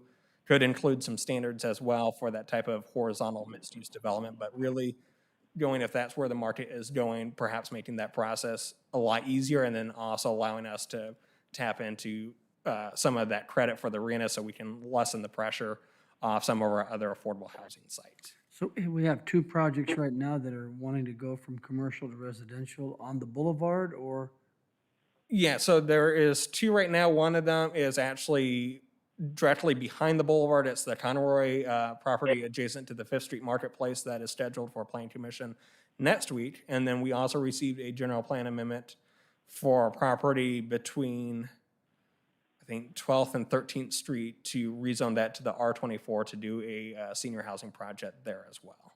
So there are two now that are in the pipeline, and I have received calls for other sites as well. And the comment that Councilmember Allen about mobile homes, are they saying that we develop a policy about preserving the existing mobile homes and we get to count some of that toward low income or lower income housing? Or was it saying that we should try to develop a project that is a mobile home park new to add to our 41? So this would be for an existing mobile home project. As Mark had touched on, there's a few other components. So it isn't just us saying we would like to preserve this mobile home park, but it is actually establishing a full-on program that would include the funding for that preservation program and those updated restrictions for another 55 years be actually implemented. So it's an option on there, but certainly a more complex one, but certainly worth discussing, just given the number of mobile home parks that we do have in the city. And what's the JADU? I know what an ADU is. I don't know what a JADU is. So JADU is another type of accessory dwelling unit as defined by state law, but it's essentially a ADU within the footprint of an existing residence. So an easy way or practical way I think of it is you converting a bedroom that you have into an ADU. It's still within the existing footprint of the house. You create your own separate entrance, and it essentially becomes a little separate unit carved out from an existing residence. So a rental unit inside a house, basically. A rental unit inside a house or in a garage? Yeah, it could be one of those. So it's within the Could be existing. considered a JADU? And I was just gonna, add that in addition to, the JADUs have, can share a bathroom with the primary residence. They do need to have an efficiency kitchen, but they can share bathroom facilities. So there's some other differences from those standards as compared to a typical ADU. And that's something. And what we're also finding, this is Mark again, if I can quickly interject, what we're also finding that JADUs are often reserved for family members, and so we've been looking at surveys and finding that a high percentage of them are not necessarily rented; they're just provided to members of the family or members of an extended family. So they're not really rented per se, really kind of rented for free, although certainly they could be rented to anybody in the community, a college student or whatever. We are seeing quite a high percentage in many communities that are just provided for our family members. What happens to a city when they're maxed out? What happens when there's no more land to develop? Does the governor then take over that city and tear down existing and build high-rise apartments, or how does that work? That is the problem that is occurring in certainly more urban communities where they're literally forced to demolish housing and replace it with higher density housing. That's the only solution for those urban communities that don't have a lot of vacant land. When you say forced to, you're saying that the governor or the state legislature then comes into a local jurisdiction and tells them that they have to tear down something? What about the property owner? What part does the property owner play in that?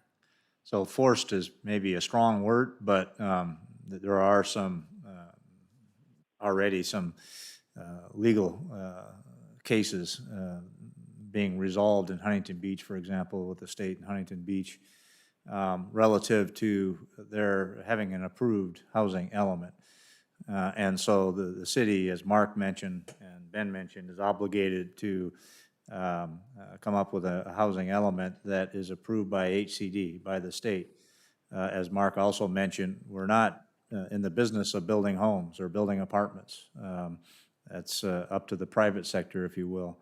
But this year, or this round, housing element round, it has been made clear by the state that they're taking it very seriously, and the cities are obligated to do everything they can to facilitate the construction of housing of all the income levels that, as Mark mentioned, and for those urban communities that are basically built out, those are their options. They're still obligated to come up with those numbers of units, and in many cases, I won't say their only solution, but it's certainly a primary solution, is having higher density in existing housing stock. Yeah, the housing element itself is merely to plan and provide the mechanism for that. So in those communities, they would essentially plan for allowing higher density projects, either through additions done through existing projects, or certainly going upwards with taller structures. But the focus is really just planning for the numbers that you have and trying to reduce any barriers to that. And so every community has their own unique challenges on how they need to meet those requirements. And the city attorney reminds me they can also convert commercial and other land uses to residential as well. Can you go back to the slide right before option 1?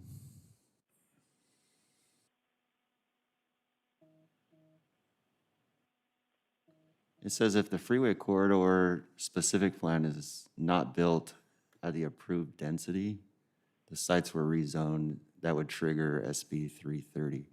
So I have a question for you. If the freeway corridor specific plan, if they did want to make some changes, maybe lower density, but they needed more units, is it something that we could look at, maybe perhaps changing some of the slope requirements? Would that suffice on SB 330 by allowing them to build more units?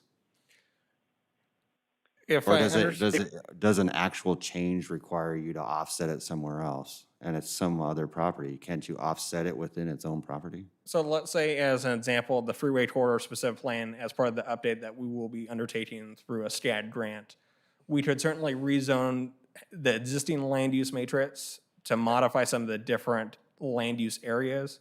But the total unit count for what we had assumed for, let's say, affordable housing or the above moderate housing still remains the same, then we're still in compliance with state law. The challenge would be is if we, let's say, remove some of the housing sites entirely from the specific plan and didn't kind of reshift it within the footprint of that boundary, then we would have to look elsewhere in the community to make up that delta. But it doesn't necessarily have to be exactly in the same spot, but it does have to be in the totality of the specific plan, those unit counts that we assume for the housing element, we would want to maintain those numbers in order to not have to rezone elsewhere. Just so I understand you correctly. So if we were to go ahead and change some of the slope requirements, they could get some, I don't know, lower density units.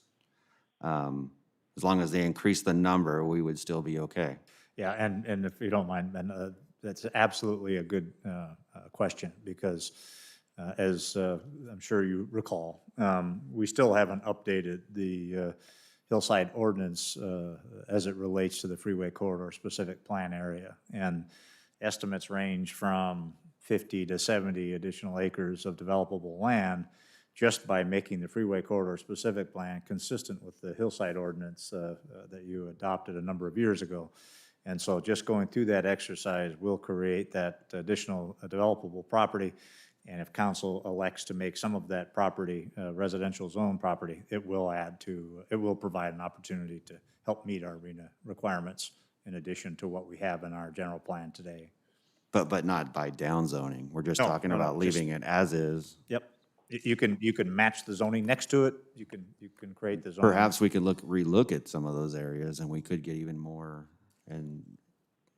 housing in that that region, that area. Absolutely. If you look at the specific plan, it seems like it has, the open space is taken out, what, maybe 3/4 of the land? I think it's over 50%. It's a pretty good percentage. It's quite a lot. And If that were to help us offset our numbers, our arena numbers, then maybe Absolutely. something to look at. Absolutely, and one of the points that Mark made in his presentation was that the state is more cognizant, if you will, of all of the income levels. And by keeping some of those single-family zoned areas, adding to those single-family zoned areas from that additional 50 to 70 acres of developable property, you're doing just that. You're keeping that moderate income or even above moderate income level housing in those areas that help meet those income strata in the housing element requirements. So. Okay. Okay, I think Councilmember Duncan asked the questions that I had. And I think Mr. Bogue touched on some of the stuff that I wanted to ask too. I am interested in how that mobile home feature works.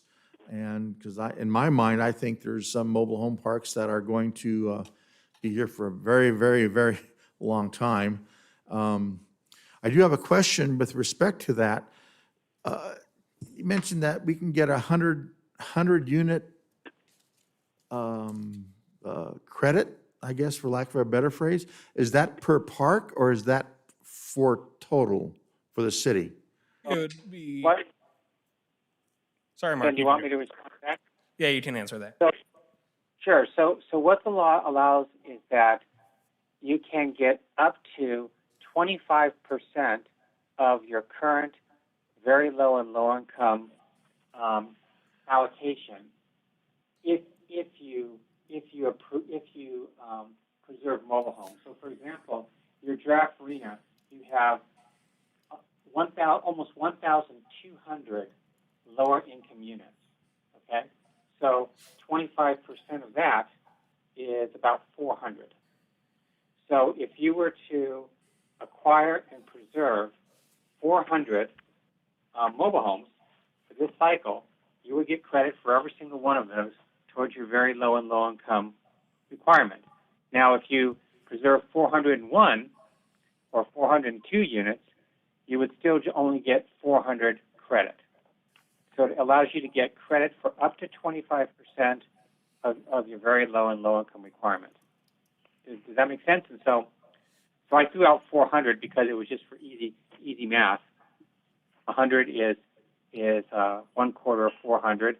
And in your case, you have 1,200 lower income. So that would be, I got to get my math right here. That's actually, I'm sorry, that's 300 units. 300 units would be 1/4 of 1,200. Got it. But that number could go up. If we It have could more go up. units. Well, the other thing about it, the number could go up, but if this provision stays in state law, you could actually preserve 300 this time around, and your next RENA cycle in 2029, acquire and preserve another 300, and then do it every time after. We don't have to actually acquire them according to what you wrote in option 3. We just have to figure out It actually is acquisition and preservation. It's acquiring and preserving. Now, what has not been made clear yet, because typically when you have a new law like this, the Department of Housing and Community Development, they put out something called a technical memorandum, and it basically just explains the law and what the requirements are. HCD has not issued that technical memo that tells us exactly how they're going to interpret it. So that will come out probably in the next couple of months, and then once we get that actual technical memorandum, then we'll know, okay, you want these 5 or 6 specific things to be done so we can get credit. But currently, the way it's set up, it is acquisition and preservation. But to me, the question is, well, what if you have a person what if you have an agency right now that owns a mobile home that wants to do it right now and says, I'll make it happen if I have the funds? That that wouldn't be technically an acquisition and preservation. That would just be a preservation. So these are just some of the ins and outs that we'll have to talk to HCD about. We'll definitely have to get some legal counsel on how to negotiate that and see what can be done. Yeah, that's that why makes sense? I would like more information on that particular one to better understand what's required. It sounds like it's still in the, in the hopper, so to speak. It is, and so yeah. But I think the first thing I think would be is to wait for the technical memorandum that will come out. I'm sure it'll come out by the end of the year, and then see how feasible the option remains once we've got once you have our guidance on what needs to be done. But it's certainly something that we can continue to monitor and keep track of. Are there any actions that we need to take on this agenda? This is just all study. Okay. It's a study session. If there's any, if there's any specific direction that council would like to provide or priorities, we can come back to you again with another study session. But before we leave the mobile home park discussion, if I may kind of clarify something that Mark said in response to the question, acquisition of a mobile home park is not absolutely required as I see it or we see it in order to affect, but you have to have, to affect the counting, I guess, of the mobile home park units. But you have to apply the 55-year restriction, which is basically restricting the rent in those spaces to whatever the low-income affordable requirements are.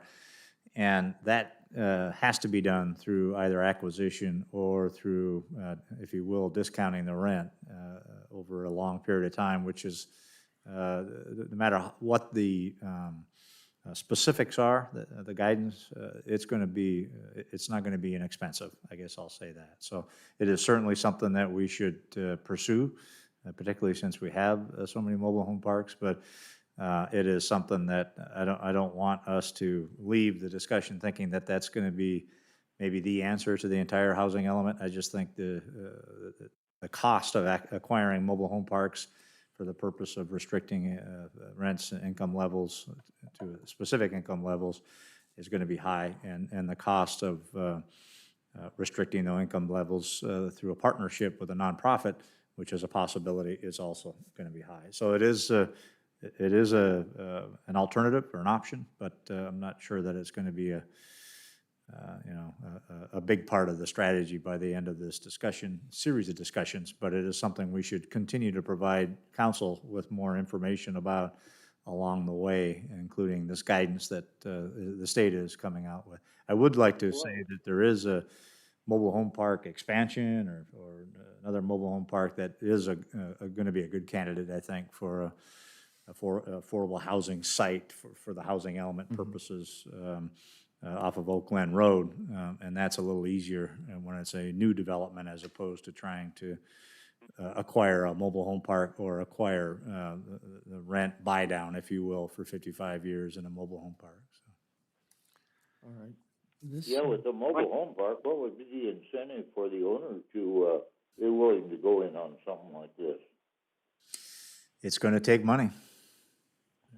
Unless something comes out of the state guidance that I'm not seeing, it's going to take an investment.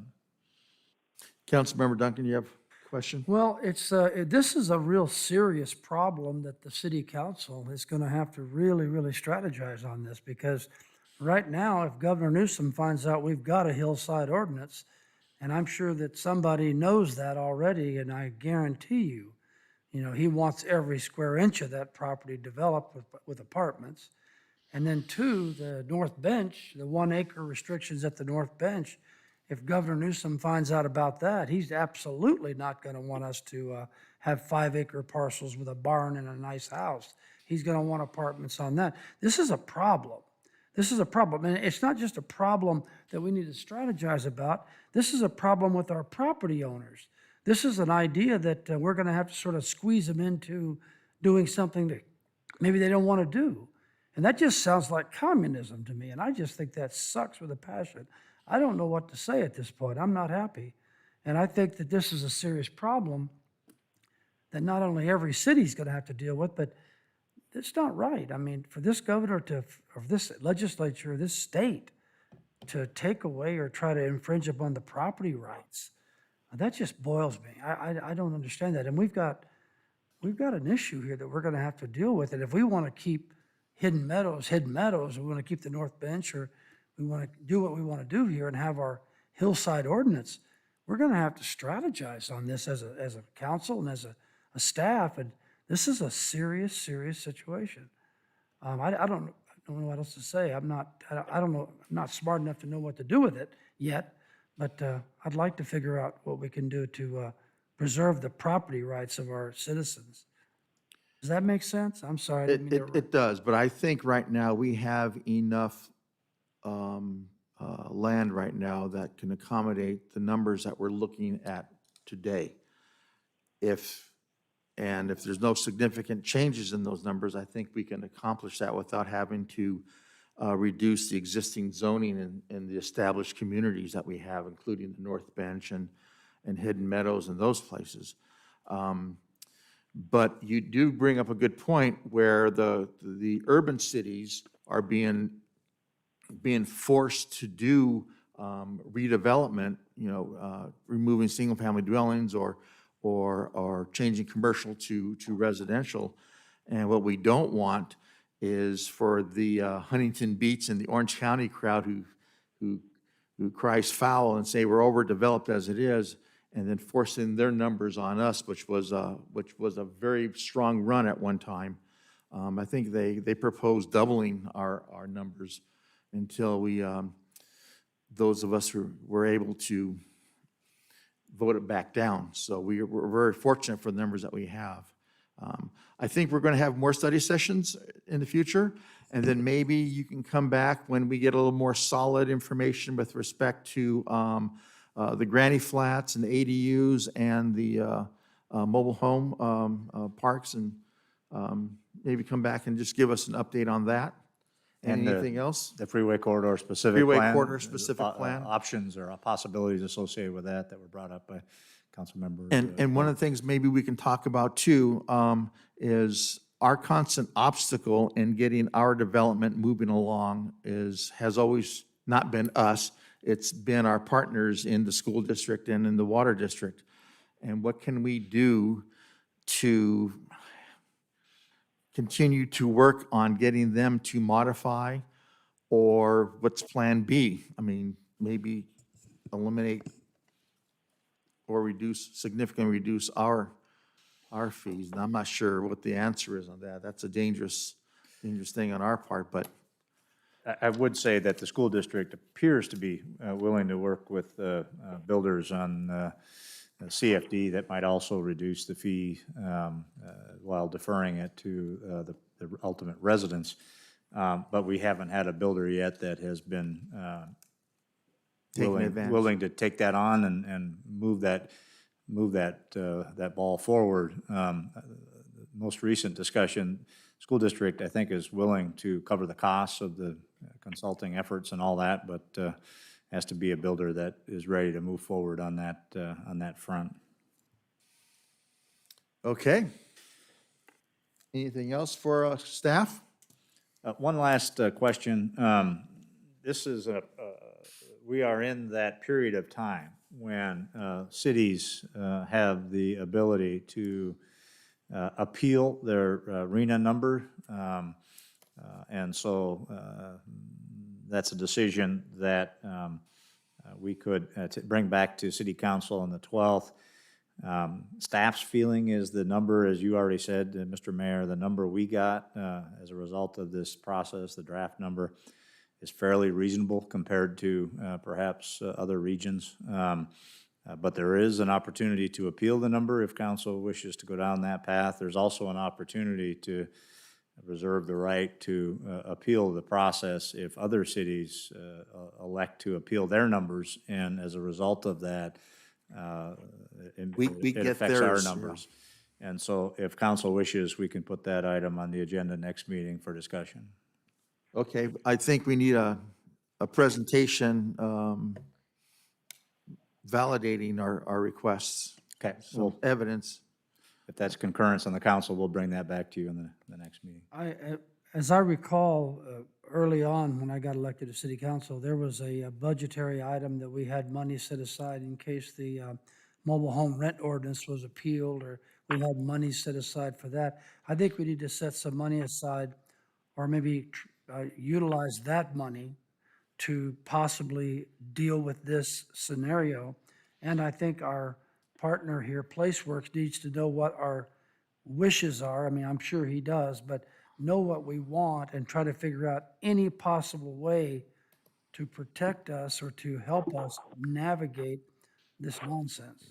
Okay, and we'll bring that back to you next meeting then, and talk to our consultant about what we heard from you all this evening, and bring back whatever answers we can bring back by the next meeting. But for certain, put that item in front of you relative to appealing, relative to reserving our right to respond if other cities in their efforts to appeal their numbers have an impact on our numbers. Okay, very well. Very good. All right, if no further discussion, thank you, Mr. Matlock. Thank you, Mr. Hoffman. Okay, for moving on to announcements, are there any announcements that council wishes to make at this time? Mr. Riddell? No announcements. Ms. Allen? No. Mr. Duncan? Just that the county of Riverside has moved ahead of us in reopening, and I think we all ought to appeal to our county supervisors to see if they can't help us out in that respect, because now we're all going over into Calamasa to have lunch, because we can actually sit in the air-conditioned area and not sweat our earlobes off over here. So I think it's important that we appeal to them to try to get this moved along a little faster. I think they're doing that. Mr. Bogue? Okay, I just want to say that we did last Thursday, what day was that we went to Oak Glen, Mr. City Manager? Is it Thursday? I think it was Thursday, yeah. Yeah. Wednesday, I'm sorry, Yeah, Wednesday. we went to a community meeting in Oak Glen to discuss the aftermath of the El Dorado fire, which would include flooding. And I think it's important for the community of Yucaipa to know that we are going to have some flooding issues. Not as terrible as Oak Glen is expected to have, but we will have issues. And that I encourage everybody to be aware of that and to look around and see what you can do to mitigate whatever issues may come about as a result of the rains and the mudslides and overall floods. That's it. Ray, if you have anything else you want to add to that? Thanks, Mr. Mayor. Part of that discussion in Oak Glen was also included San Bernardino County Flood Control District staff and NRCS staff. NRCS, National Resource Conservation Service, I think. Natural Resource Conservation Service is the agency that we worked with in 2010. I believe it was after the Oak Glen Pendleton fires leading into the rainy season, successfully in acquiring a grant funding for the K-rail that actually we still have and we'll be employing this rainy season. But part of their program includes the ability to partner not only with public agencies, but through public agencies with private individuals. And so we'll be reaching out to residents that have been impacted, and county residents through the county and NRCS that have been impacted by the fires, fire adjacent to the community, in an effort to try to mitigate the floods going into this rainy season, because those, for lots of reasons, but including the sediment that comes through the private properties ends up in our streets and channels. And so we had a pretty good partnership in 2010 with a number of private property owners, and anticipate doing the same thing again this year, hopefully with NRCS help, and we are meeting with property owners in an effort to do that. So. Very good. And also, just with our improvements in flood control, That'll get tested, and we'll see how well we've done.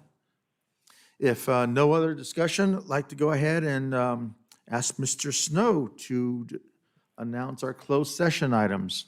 Thank you, Mr. Mayor, members of the City Council. We have several items on tonight's closed session. The first is an anticipated litigation. It's a liability claim, number 2020-11, by Claudia Palacios. We would expect reportable action on that item this evening. And we have 5 items related to conference with real property negotiator. Those are properties at 13736 5th Street, 34285 County Line Road, 34315 County Line Road, 34335 County Line Road, and 0 County Line Road. The negotiating parties are listed on the agenda. Mr. Casey being the city's negotiator, and under negotiation are price and terms of payment, and we do not expect reportable action on those items this evening. Very well. All right, ladies and gentlemen, thank you for attending the public session. We'll go ahead and take a 5-minute break. We'll adjourn the public session. We'll take a 5-minute break and prepare for the closed session. Public session is adjourned.